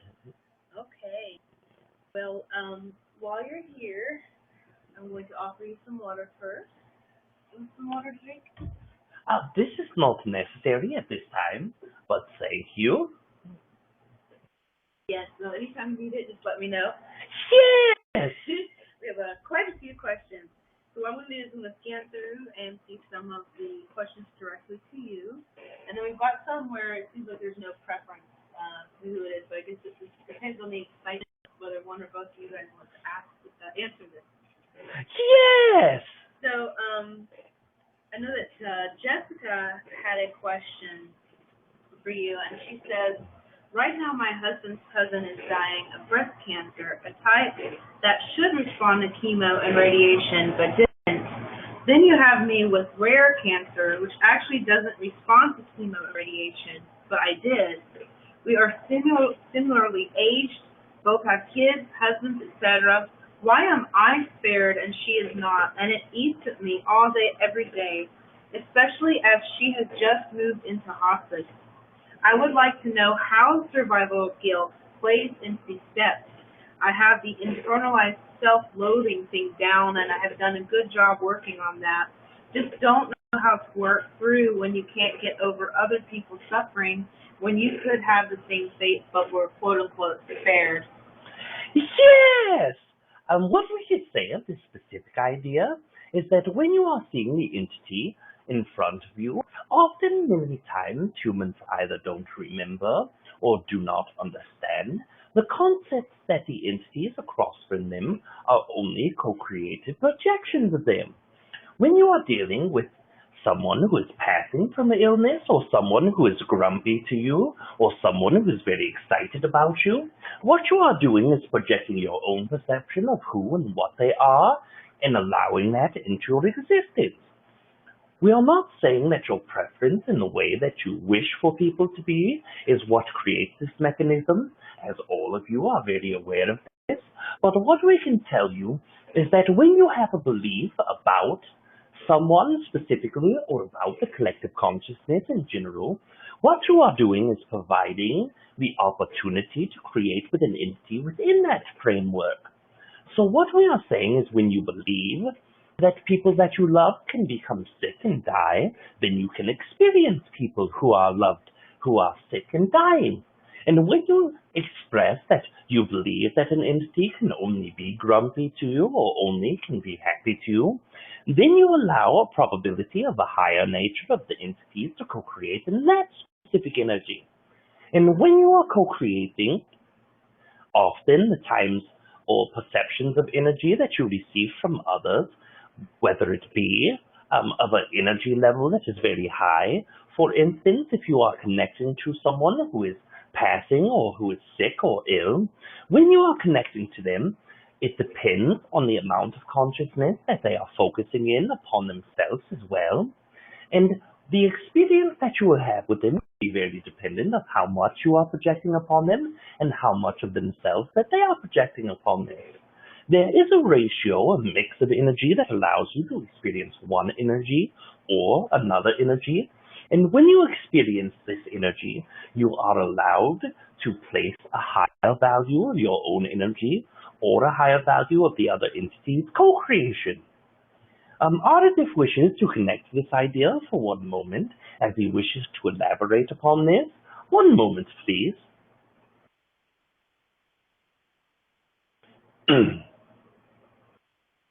We are back without hesitation or delay. What we can add to this: when you are looking at creating with others, you are producing a level of consciousness within yourself that allows that portion to co-create with others. We have expressed previously what a twin soul is. A twin soul is the mechanism of an oversoul to replicate and duplicate all probable realities within the possibility of timeline in which you are in that moment.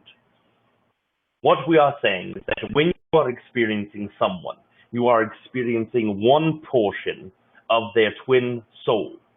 The twin soul is infinite in numbers. They may have many or small amounts of realities that are similar to the one that you are experiencing it. But when you project your own consciousness, your own beliefs or ideas, the percentage of you that co-creates becomes higher, the percentage that they co-create becomes lower. But when you have less beliefs of this entity, let us say you're not sure about who they are or what they are, then it allows more of their consciousness to create upon that level. We understand that this is a bit complex for some of you, but what we can tell you is this: when you believe that someone is very mean, you are only giving a small amount of percentages for them not to be mean. You are only allowing the percentage of their meanness to incorporate into reality where a very small portion of their consciousness is included within the co-creation. But when you have not made your mind up upon how an entity will treat you, you are giving them more energy to co-create with you. You are now giving them, instead of the 20% of the grumpy person that you have perceived, you are now experiencing 70% of the one in which you have no idea of how to perceive.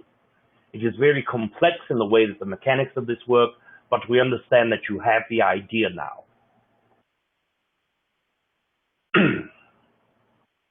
Thank you very much, Saul, for both of you coming in and answering this question. Yes. Okay, so Aridif, while you're here, I'm going to jump into a question particularly for you from Giorgio. He asked, what is your perspective on the power of imagination, both for us as human beings and for entities and other densities? Thank you. Love and light. In imagination, what you perceive is imagination. What do you perceive? What you perceive is this.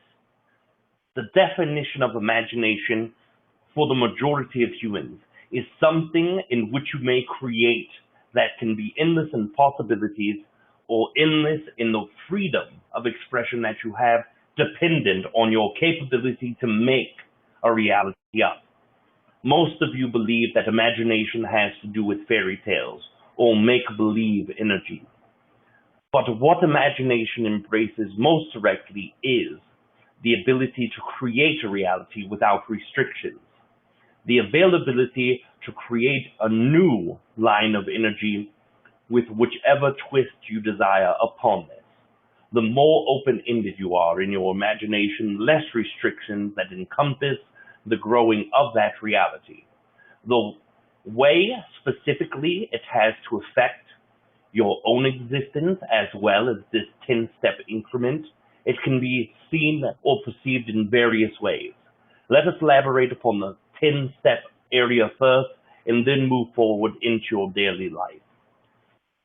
When you incorporate your imagination within these steps of belief system changing, then what you are allowing yourself to do is take away the expectation portion of your fragmented consciousness. You are allowing yourself to take away an end result that you have already placed by knowing what the end result is going to be deeply in your energy. When you believe that you know something, you have already locked its fate in. Because many of you believe one certain way about one certain subject, it is the majority of the time that this manifests in front of you and quite quickly. Imagination does the opposite of this. It takes away your ability to only produce a finite amount of numbers of realities or energies to be within one reality. Now, when you apply this into your daily life, it is much the same. You are giving yourself the opportunity to create, but in your daily life, taking it outside of the 10 steps alone, it provides you a much higher platform of creation.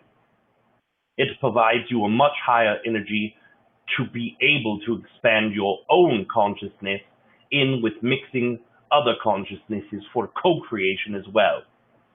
There are many areas in which we can branch out to, but for time's sake and for the sake of other questions to be answered, we will leave it at this area. Thank you very much, Aridif. Yes. Okay, so we have another question for you from Wendy. She asked, Aridif, can you please comment on how friends or lovers can assist each other in this journey to let go of previously held beliefs that have held us back? In which way are you speaking? In your interaction directly? Is this what is being said here? Wendy, if you hear that, could you elaborate a little bit more? In the meantime, I'll reread the question. Yes. She asked, Aridif, can you please comment on how friends or lovers can assist each other in this journey to let go of previously held beliefs that have held us back? Let us just give this an example in a generic fashion. What we can share with you is helping others, or you being helped by others, can be one and the same.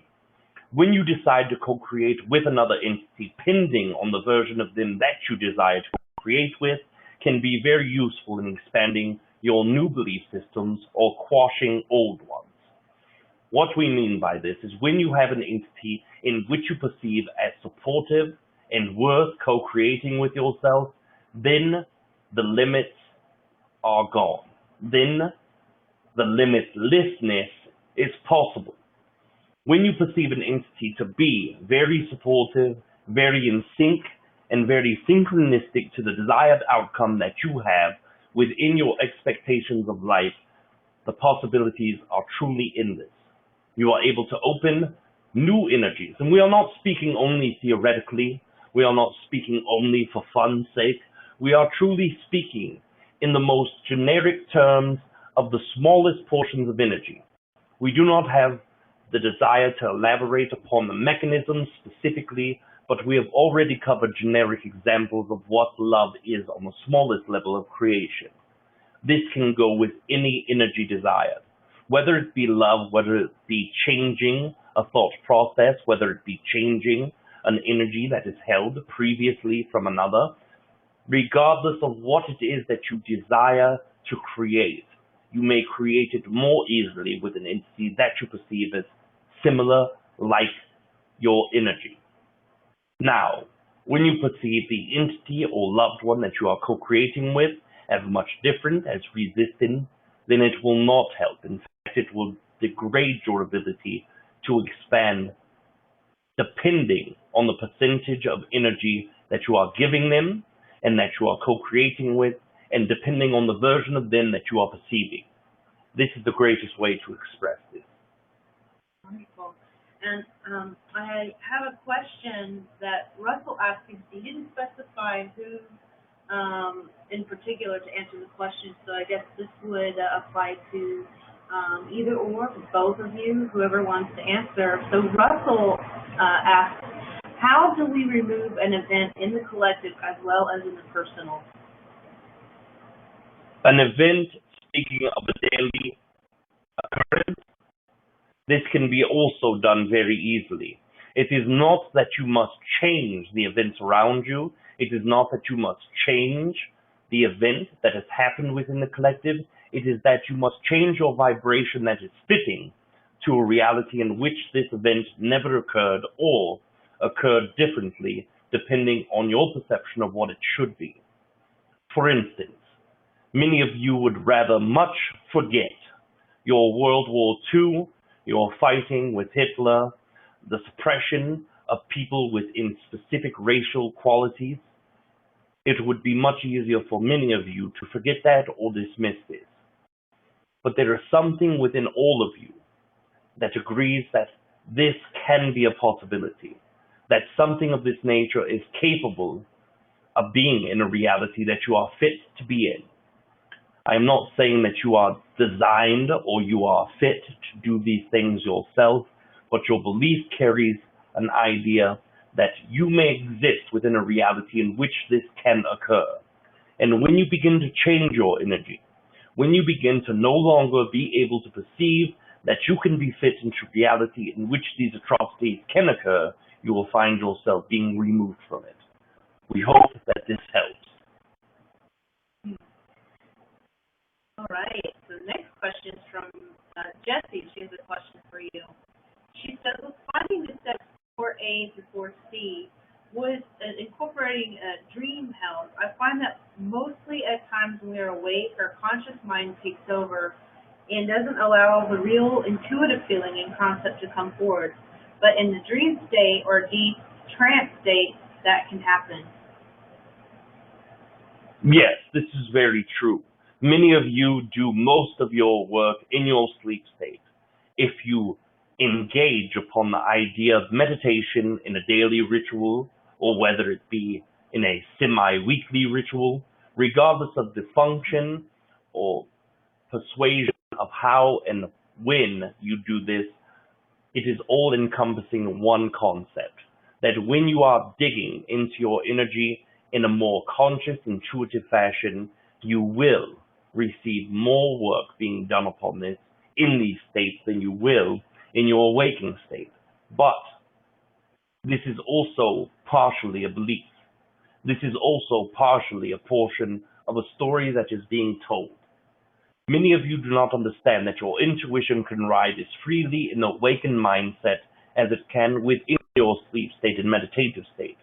But because of you believing that this is the most appropriate way to do your work, this is where most of your work is done. Once you begin to change, whether it be as a collective or individually, your concepts of what can and cannot be achieved within either meditation or awakened state, once you take away the line that has been drawn between the two and understand that all things can flow in any portion of your awakened consciousness, then you can be able to experience this. Much of this has to do with your physical body's interaction with yourself in this way. When you see, I am awake, my mind is in a beta state, I cannot achieve certain energies in a beta state, this is why your physical body overrides your intuitive or energetic body. But if you are able to remove these specific beliefs, either singly or collectively, you will be able to experience this more deeply. You will be able to enrich your existence with having the type of intuition that normally only occurs in a dream state or within your meditative state quite daily, in each day and each hour. This is what we wish to share with you. Thank you very much. Yes. Okay. So I am looking to... Okay, we've got another question for you. What densities are made for thought to manifest itself? Thank you. The question is, what density is what? What densities are made for thought to manifest itself? On all densities. Even the least conscious thing that you can think of is manifesting a consciousness of some sort. The idea of thought itself is manifested more so in second through sixth density, but when you consider the idea that even the first entities have consciousness, this produces a lesser version of what you consider a thought. What definition of a thought is consciousness being processed in one manner or the next, from a non-conscious to conscious state. This is what we would consider a thought. In the definitions that we have outlined, then even first density entities may produce thoughts. Now, the energy in which it travels is different for each individual entity. Not any one given level of consciousness, not any one evolutionary line of consciousness, but each individual entity. For instance, the mechanism that we spoke of love from the subparticle, subatomic particle, or BBA, if you will, being transmitted in portions of four, thought processes themselves can be in an array of 6 to several hundred BBAs connected at once, simultaneously connecting one idea to the next. This is a thought. This is an energy. Now, when you are speaking of intuitive thoughts or energetic thoughts or things that come from the non-physical state, this is a different mechanism as well. All things originate in non-physical, transferred into physical, and this is why it is very difficult to coin what specifically terminology we should give you when it comes to transference of these energies. What we can tell you up front, within any thought process, it must be a non-physical to physical. But when you are using the organ that you call your brain, there is a form of thought that has come from this also. Your reflexes of the physical body are considered thoughts, for the most majority of you at least. Now, when you consider this a thought, then it comes strictly from the physical. So it is difficult to qualify a statement saying that all things are one way or all things are the other, when in fact it is very dependent on the entity and the situation itself. But if you are speaking conscious thought, thoughts that arise from pondering energies or experiencing them, this is most exclusive from second to sixth density entities. Thank you. Thank you very much, Eduardo. Yes, you are loved. You are loved too. Okay, so our next question is actually for Treb from Olivia.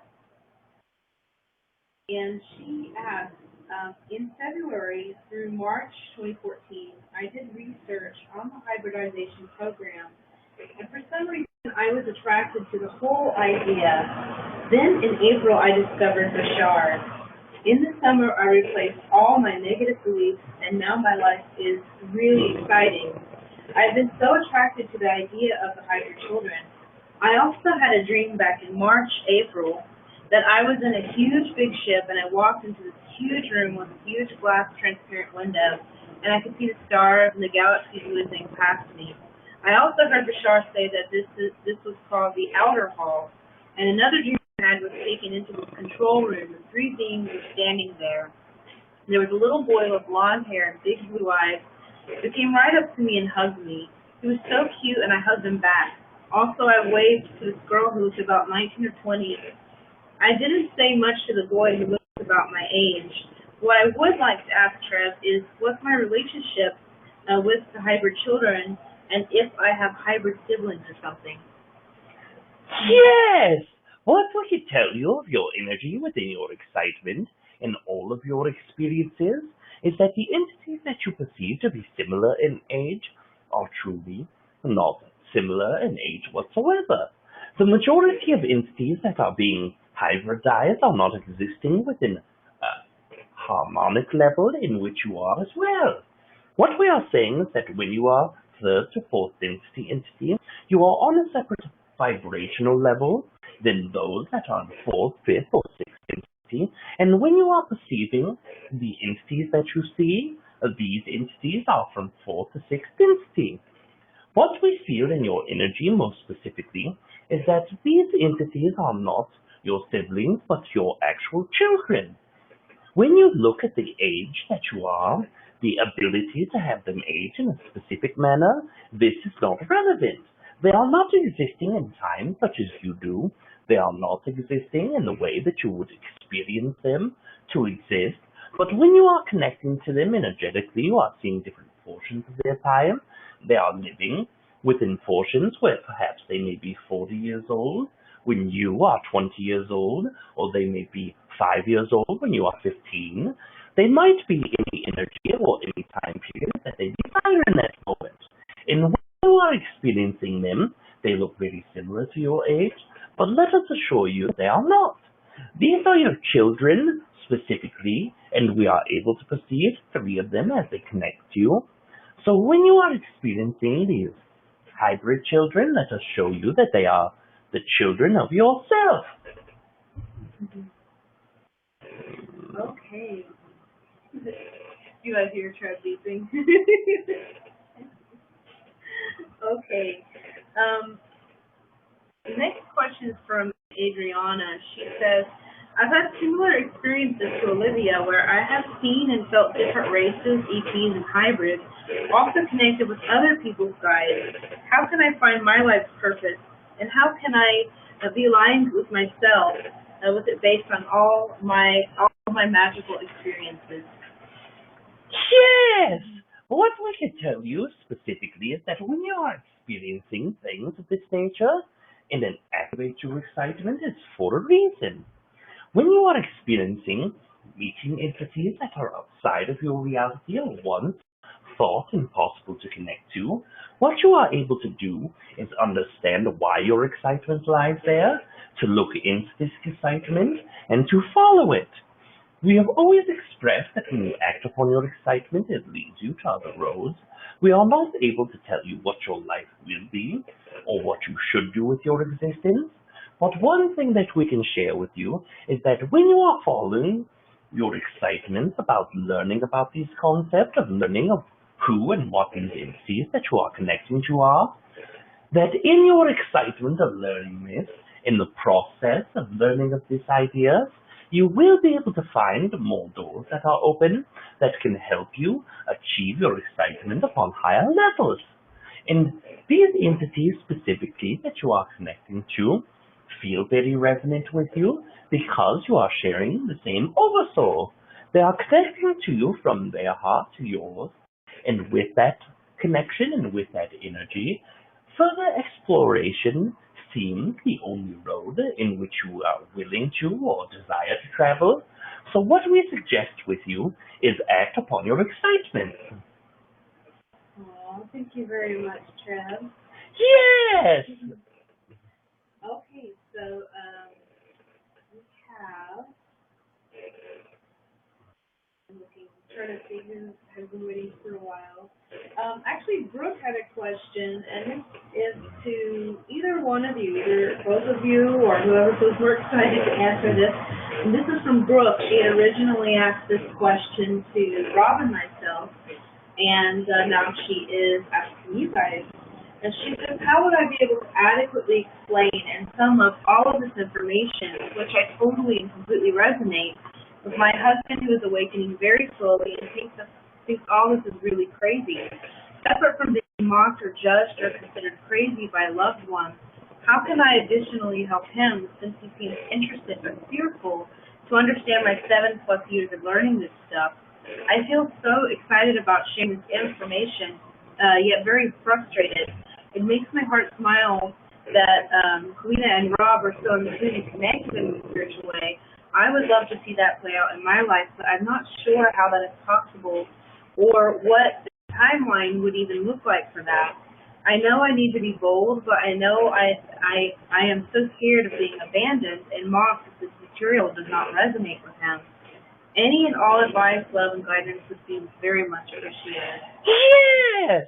What we can tell you specifically about this energy, we have noticed the verbiage that you are using within your sentence. You have expressed that the entity that you perceive as your husband is waking up more slowly than yourself. We understand that this is an observation to you, that within your own mind this seems very fitting and very real. But when you are seeing it in this way, you are literally placing a judgment upon his energy. And when you are placing a judgment upon his energy, the essence of most consciousness is to take this as an actual insult or stepping on the toes of one's consciousness, and will always be very resistant. It will always be very defensive and always be very standoffish. So what we can share with you is, first of all, accept the concept of who your husband is, to look into the idea of accepting the fact that he does not accept you in that way, or accept the information that you desire. And third of all, what we wish to express to you is, in your own beliefs, in your own mind, in your own excitements, does being with an entity that is so far removed from your own belief systems highly excite you?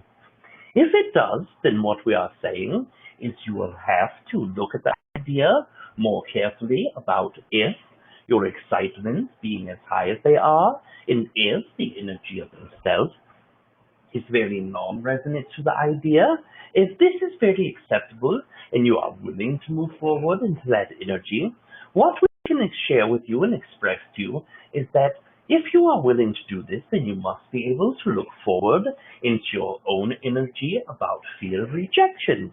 This is what is showing in your energy and the words when you express this idea, that your fear of being judged or pushed out or left is what is fueling an energy that makes you feel very non-resonant to the world. And once you are doing this to yourself, what you are doing is creating more of that reality. What we can suggest with you, if you desire to continue your connection to this entity, is express to this entity lovingly, express to this entity without an expectation of how the conversation will be, of what it is that excites you. Express to this entity that you desire to connect to him, that you accept him, that you accept that he does not accept your excitement, and then be able to lay your energy out in front of you. What we have always suggested to many entities is sharing what is within your heart. The throat chakra, many of you are very blocked because of your lack of will to connect to loved ones in a very truthful manner, in a way that expresses exactly what is in your heart. And when you are able to be practicing this idea more frequently, when you are able to practice this concept more clearly with one another, you will find that your throat chakra will open much higher degree, and that this will allow your energy from the heart chakra to expand more. Many of you are having throat chakra issues that in turn lessens the amount of energy that may flow through your heart area or to your crown area or third eye area. So simply by speaking your truth, you are expanding your consciousness. In your fear of being rejected, let us express, there has been a story that we have told many entities that we wish to share with you. There has been very many things that humans perceive as disastrous or very negative in the way that it feels. But when they are done with the idea, when they have passed it, or what perhaps humans call hindsight in 2020, what matters is that when you are looking back, it is not a negative idea. It is something that is really great for you. You will only be able to know your own limitations by speaking your heart and stepping out. So let us use this example that we were going to use. An entity that we were aware of was into a car accident, had broken both legs, was in a job that would not allow him to miss the work from the accident. So in turn, by crashing his vehicle, he lost his vehicle, he broke both legs, and was removed from a job position.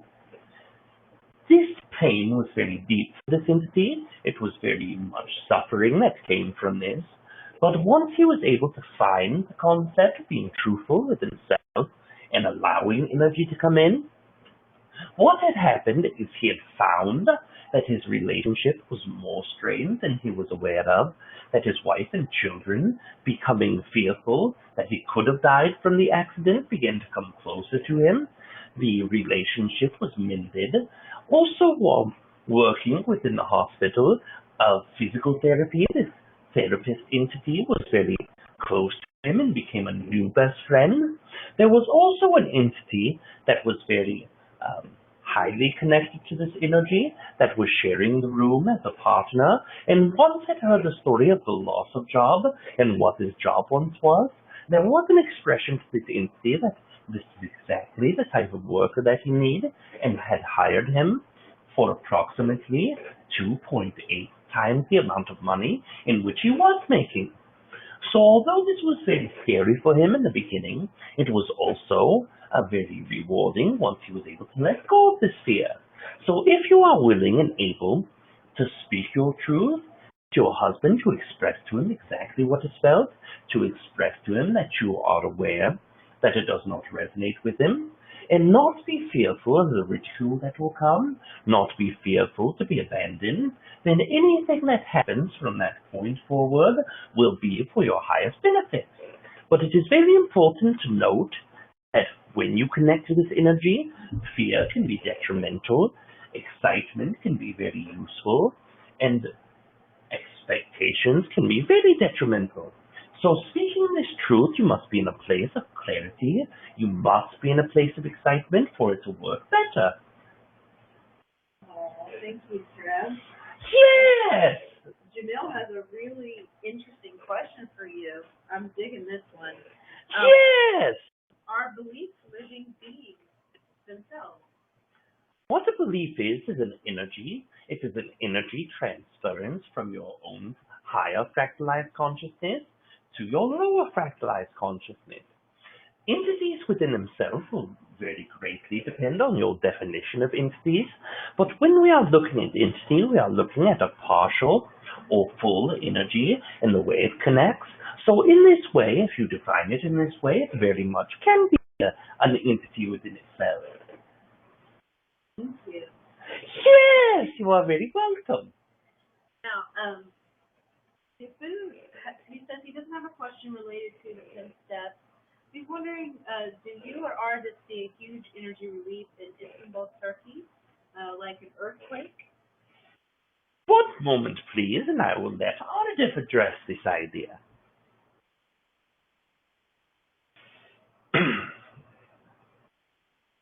We are back without hesitation or delay. We wish to address this idea. Releasing of energy is going on all over your globe. What we have shared previously of this is that areas of the world will feel the energy release. The way that your planet releases energy is much as any planet with energy that is not stable or resonant. For instance, there is a rift between many of your countries. There is a rift between many religions. There is a rift between many races, age groups, and all of these things that you are already highly aware of. Now, when you look specifically into the division of your planet, this shows divisions in your energy. So energy must be worked out by the planet organism itself. Your planet is a 7th density higher 7th density entity that must flow energy in one way or another. What we are saying is that when you feel emotions, you are dripping this energy into the earth itself. When you are feeling excitement, you are lifting the energy into your atmosphere through your crown chakra. You are always resisting, always releasing energy.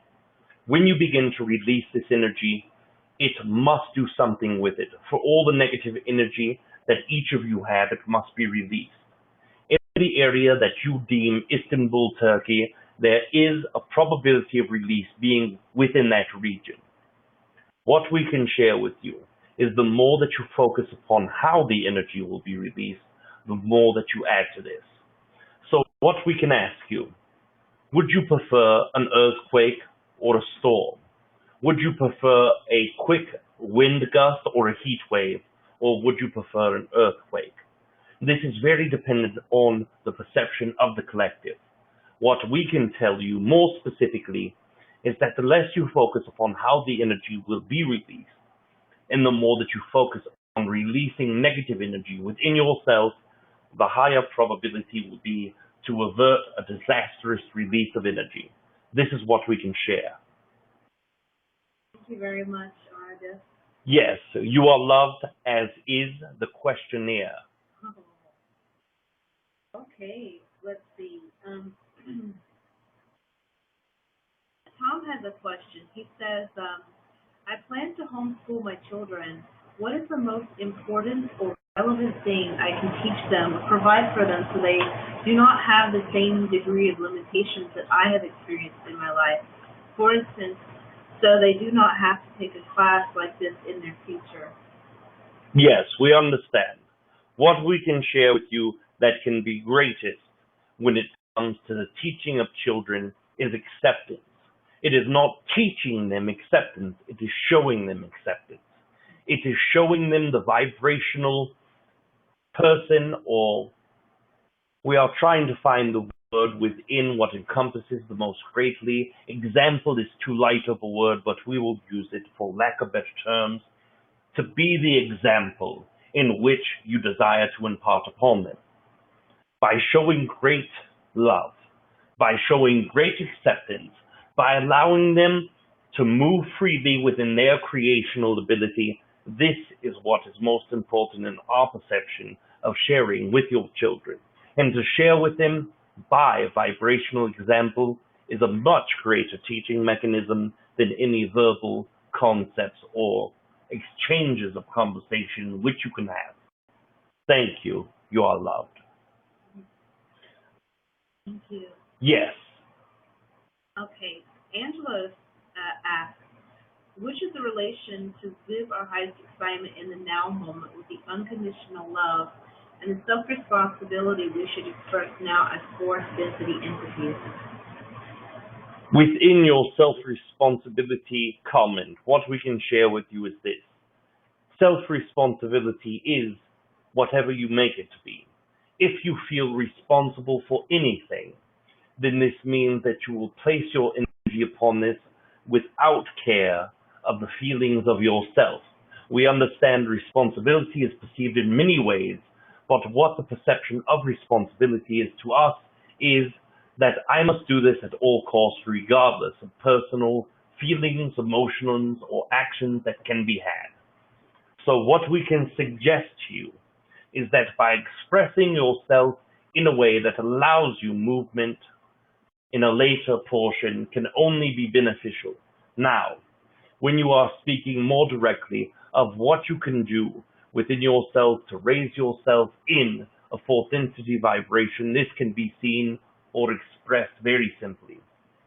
There is a very small formula that we have given all of you to experience your existence in the highest fashion, to remove belief systems, to act within your excitements, to live in the now moment. Yes, it can be this simple, although it does not appear to be by many human eyes, it truly is this simple. By reinforcing these three concepts into your daily existence at all periods, all points, and being truthful enough with yourself to recognize when you are not being truthful, this is what the greatest tool of growth whether it be through responsibility or whether it be through self-thought or connection to heart, whichever you prefer. Thank you, Angelos. You are loved. Okay. Let's see, so Matt has a nice question too. He says, I can now rename a movie, giving it a new title. This can affect my feeling towards the movie. I have created my version of the movie. Is this indicative of return back to my own reality as opposed to this blessing? Yes, this gives you your opportunity to be an individual creator amongst others who are collective creators. By giving this movie a new title, by embracing this movie as the new title, even if you choose to give it different actors in each movie or renaming them, whichever preferred name you give, this allows yourself to be a singular creator. It allows yourself to have an expression that is not in sync or fitting with a collective consciousness. Now, how can this be useful? Why is this important? I understand that Treb Bor Yit NE and you have spoke of this previously. We understand the implications of doing this for you, but what we can share with the collective that has not been heard from outside of your personal conversations are to share the idea that by doing this, you are allowing yourself to limit yourself less in the ways of collective conscious limitations. Many of you perceive collective consciousnesses as the first word in creation, as the power that is larger to remove yourself from or to remove belief systems that are collective. You believe it more difficult to overcome a system of beliefs from the collective than an individual. This is not true. What perhaps you have missed in the entirety of what we have expressed previously is this: that creation comes from singular consciousness, that through your perceptions of the reality around you, this is the only thing that connects two collective consciousnesses. Even your projections at percentages or at levels or angles of perceptions that you see other entities to interact with you is still a creation of yours.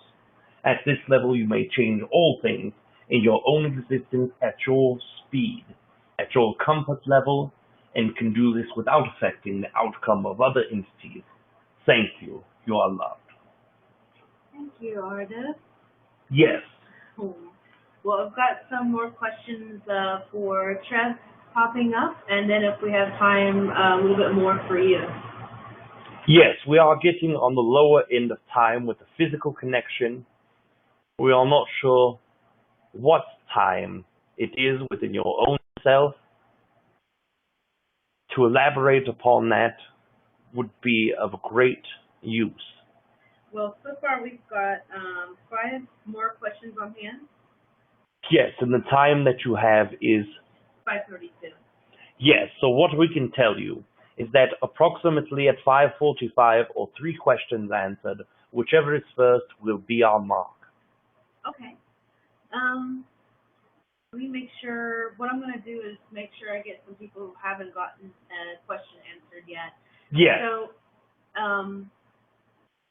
I'll start with Tom since his is for you. He says, thank you, Aridif. Actually, it says Aridif or Treb, so I guess it depends on who wants to answer this. He says, Yes. Can you please say hello to my fractal from Wisest? It's spelled W-E-Z-E-N. Yes. I'm waiting for him.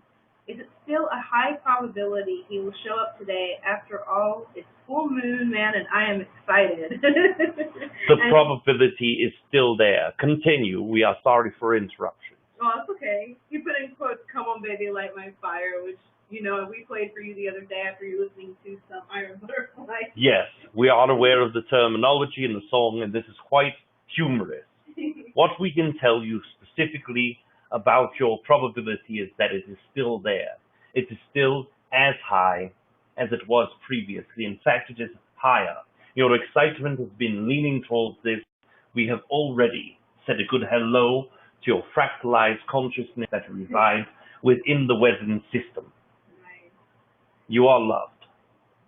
Okay, so I actually know which three there's going to be. So the next one is from Gail, and she is asking this for Treb, and she said, I recently meditated with a new crystal, and I felt all different downloads. In this journey, I also spoke to Treb. Could you explain why this happened? Yes!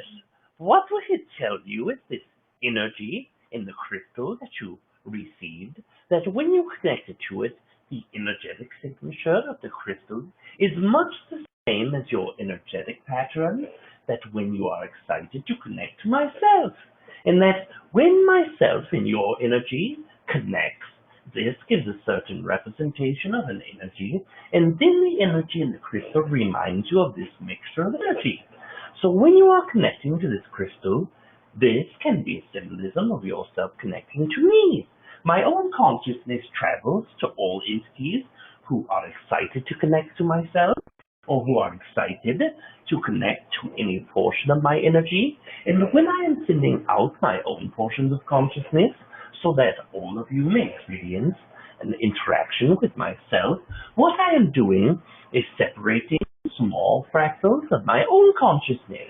This is much as you are doing on an oversoul level, breaking down portions of pieces of consciousness that are known to be fractalized in nature. And as I am doing this, my own excitement goes with this fractal. So each of you who are experiencing me, and yourself who is experiencing me with this crystal, is a very exciting thing. Mm-hmm. Yeah, we know that a lot of people have been experiencing Aridif too. Yes! All of you are experiencing both of us. Because it is in your excitement, and because it is in your own highest probable reality, then you are able to connect with us. Mm-hmm. Okay, so the next question for you, Treb, is from Giorgio's beloved, who is sitting next to him. She feels a strong connection and has lots of love for the reptilians. In her dream state, she saw an entity that overwhelmed her. It had light gray, big body, and 4 eyes that looked metallic with lots of green kind of hair. She was wondering if you were aware of that kind of entity. Yes! One moment, please, and we will connect to this idea. If you are able to perceive this entity within your mind, to push the energy from the center of your physical body to the outside, and continue pushing this outward with your intent for me to connect you, then perhaps we will connect to this idea. One moment, please.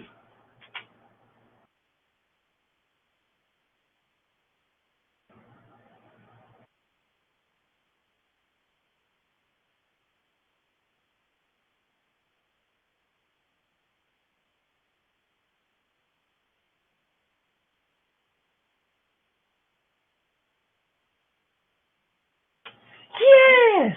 What we are able to perceive is that an entity within your oversoul was connecting to you at this level, was connecting to you on this point. But what this entity is and where it comes from is not within our awareness. I have connected my energy to Aridif. He is not sure of this energy as well. What we can say of this is that often entities will connect themselves only to certain energies, and in doing this, they allow themselves to only connect with those entities that they desire to connect with.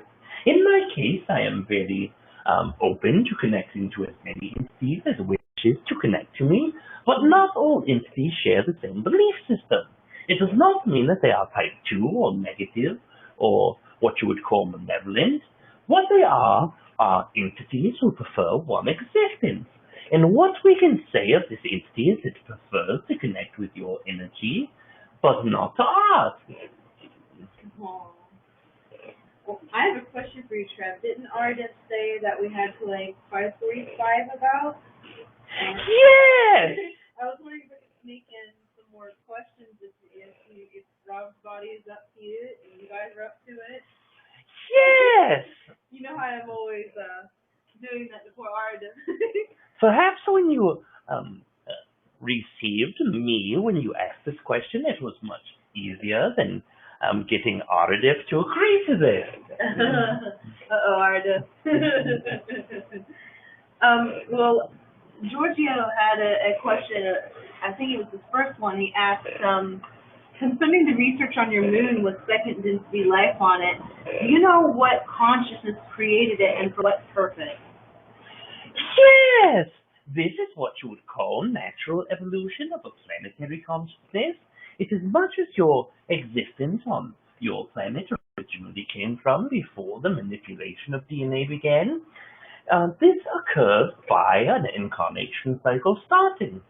What it was in our existence is that the incarnation cycle had started on a very small level before our race moved to our planet, which by chance had the second density moon had already started its incarnation. Our collective consciousness joined the planetary collective consciousness. The planetary collective consciousness connects to the moon's collective consciousness, which in turn connects to the solar system collective consciousness. So by connecting ourselves to the energy of the planet, we change the overall formula, or let us say more precisely, we change an integer in the overall equation, and this caused a new symbol or a new energy to arise. Although the entities that we perceive as second density entities on our own planet are truly not second density entities, they are more projections of our consciousness because of our love for animal life or because of our love for second density incarnations. This can say that the entities on the planet of ours is not truly second density, but the entities that live upon the moon that we are studying and connecting to are truly evolutionary second density entities. And with those examples being slightly different, the love for all of them is quite similar. Thank you, Treb. Yes, you are very welcome. Let me know as long as I can go. It's 5:40. Yes. Angela had asked, if we create the past from the present and future, how can we change our vibration to change a past event? As example, a loss of a loved person. Yes, this one can be very difficult for many of you because of your connections as a human in the way that you feel lost when one passes away. This one is probably the most difficult to change your past or to change your environment. The actual application of changing your past incarnation or a previous portion of this incarnation in your past is much more difficult than it would be to try to perceive it in a different way, but this is only because of the laws that you have as a third density to fourth density exchange entity within the Earth collective consciousness. This area of consciousness is much less likely to be changed or to be manipulated unless your excitement is quite high. So first of all, we must express that your excitement level must be very large in order to change this. But because the loss of this entity does not excite you, it is very difficult to become excited about not remembering or not connecting to someone in which you are feeling pain over. If you needed to change that so drastically because the pain was there and suppressing you, it is less likely or almost improbable for you to have enough excitement in order to change this, if this makes sense to you. Thank you. Yes, you are very welcome. So we're going up to 5:45 or? Yes. Okay. 1 to 2 more questions approximately is about the time in which we would normally disconnect. Yes. Every time I think I've gotten down to the last one, I get another question. Right now, Yes. another 3. I don't know that we have time for all of them, but I'll take them in the order that I got them. Tayfun had asked, what is the role of a type 2 or negative entity? Yes, this is a very great question. It is not a role that has to be played. It is not a function that is needed. It is an opportunity to exist within a reality that it desires to exist within. When the original universe began to shape the rules of consciousness and the way it was manifested in the desired effect that it was caused by or requested upon was not necessarily to have any one way. But the more that consciousness began to break downwards, the more that they seem the desired effect to have opposite energies in order to contrast. In expanding and breaking down your consciousness to expand, the reason for this is so that you may have as much variety as you can, so that you may experience as much as you can. The same reason why I'm breaking my own consciousness down to meet with each and every one of you when you connect to me. In that same excitement to experience as much as I can, the same excitement was within the universal consciousness, and within this idea, the less that they would be able to experience one of one type of thing, and the more that they were able to experience more types, was most definitely exciting to them. It is not that the type 2 is negative or bad. We use terms such as negative or type 2 so that you may associate with this, because we understand that in the human perception there are either negative things or positive things, but in the truth of this, the entities who choose to exist within the type 2 format are truly just as meaningful, just as loved, and just as connected as we are within ourselves as type 1 entities. So if you are seeing a certain function or a specific rule or regulation or specific mechanism, we are not able to share this specifically, as in truth of matter is that we are all very similar, even though it does not appear so. Okay, we are right at 5:45. I think I'll stretch it out more. I don't want to disrespect Aridif. Yes, what we will do is wish you all a very great evening, and we will disconnect at this time. We are very grateful for all of your connections, for all of your love and excitement, and with this being expressed, I will leave you this evening in love and in light, and we will experience each other again very soon. Thank you for being with us, both Treb and Aridif. Yes, you are very welcome. Thank you. Good night. Good night.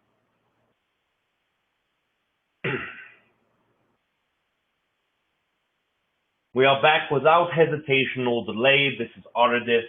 That is Aridif, and this is it spelled.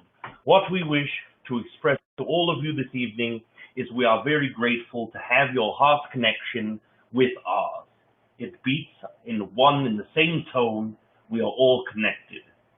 With this, all the connections that we share, all the thoughts that we have shared, and all of the ideas that we have expressed, we will bid you adieu for this evening.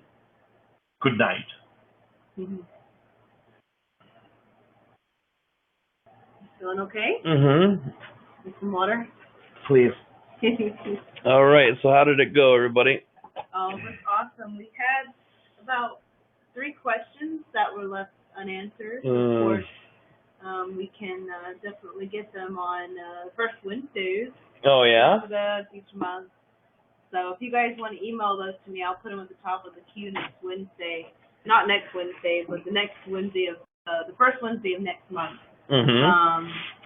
You can call on Rob's show, the Enlightenment Evolution Hour, and if you want, just shoot me an email, and I'll make sure that I put your questions at the top, because you are at a paid event, so want to make sure you get a chance to get an answer from Treb and Narada. Absolutely, and that's something too that we can say is that every first Wednesday of each month, you can go to Facebook on the Enlightenment Evolution Hour, which is my own show. You can get the links, and Kalina often has Treb and Aridif on taking questions too. So it just gets at random, so you just want to pay attention to my page. Yep, the Earth Experience with Kalina Angell. You type that in, you sign up for her page, and watch the links every week. She usually puts it out at least an hour before the show, if not longer. So we always have that. Would you like to join me in saying goodbye and good night to everybody? Aww, I'm going to miss you guys. Oh. We want to thank you guys so much for joining us tonight. This was fun, and this is TrebChanneling.com presents. And yes, you will get a copy of the recording. Yes. I saw some people. We have the email that you registered, when you check your email tomorrow, you will, at some point of the day, you'll see, what is it, a copy of the link, or? No, and that's, yeah, what's going to happen tomorrow is you will get an email with a link to view this video. You will also get a copy of the PDF file for the 10 steps so that all of you can. And there's also going to be an extra surprise. Kalina was one presenter, and she gave you the gift of those 10 steps sheet. I am one presenter who's going to give you a gift that is top secret, and you'll see tomorrow. Mm-hmm. And we'll get that all to your emails tomorrow. Whoever was here for this event is going to get those 2 gifts, and then we're going to make free and available all of the 10 steps written that Kalina's done. So all of you guys appreciate it very, very much. Thank you guys. You know what, Aridif did most of the work. I had to figure it out. Yeah, well, it takes a lot. By doing that, you put in a lot of effort and work, and learning to listen to Aridif while I was snoring. that takes work too. We love you guys. We saw all the comments, and we love you guys too. And it's just been just wonderful. You've made our weekend just extra complete. It has been wonderful, guys, and we thank you guys so much. And this is basically the Treb Channeling sponsoring the 10 Steps to Belief Systems Change. You guys can go to trebchanneling.com, you can go to aridif.com, you can go to etwhisper.com, and you can go to the Enlightenment Evolution Hour on Facebook, the Earth Experience with Kalina Angell on Facebook, and upcoming soon, Kalina will have her own website out, so be on the lookout for that on that Facebook page. I'm busy building Aridif and then the network page, and then I will have mine launched. But be on the lookout. The aridif.com site is going to be available within the next couple days. It will be, guys, and keep an eye out for it. We love you guys very much. We're going to shut her down for the night, and we'll talk to you guys soon. Thank you guys so much for being a part of the event. We love you. We love you guys. And as artists would say, you are loved. Oh, absolutely, guys. We love you guys, and we'll talk to you soon, okay? Night. Good night.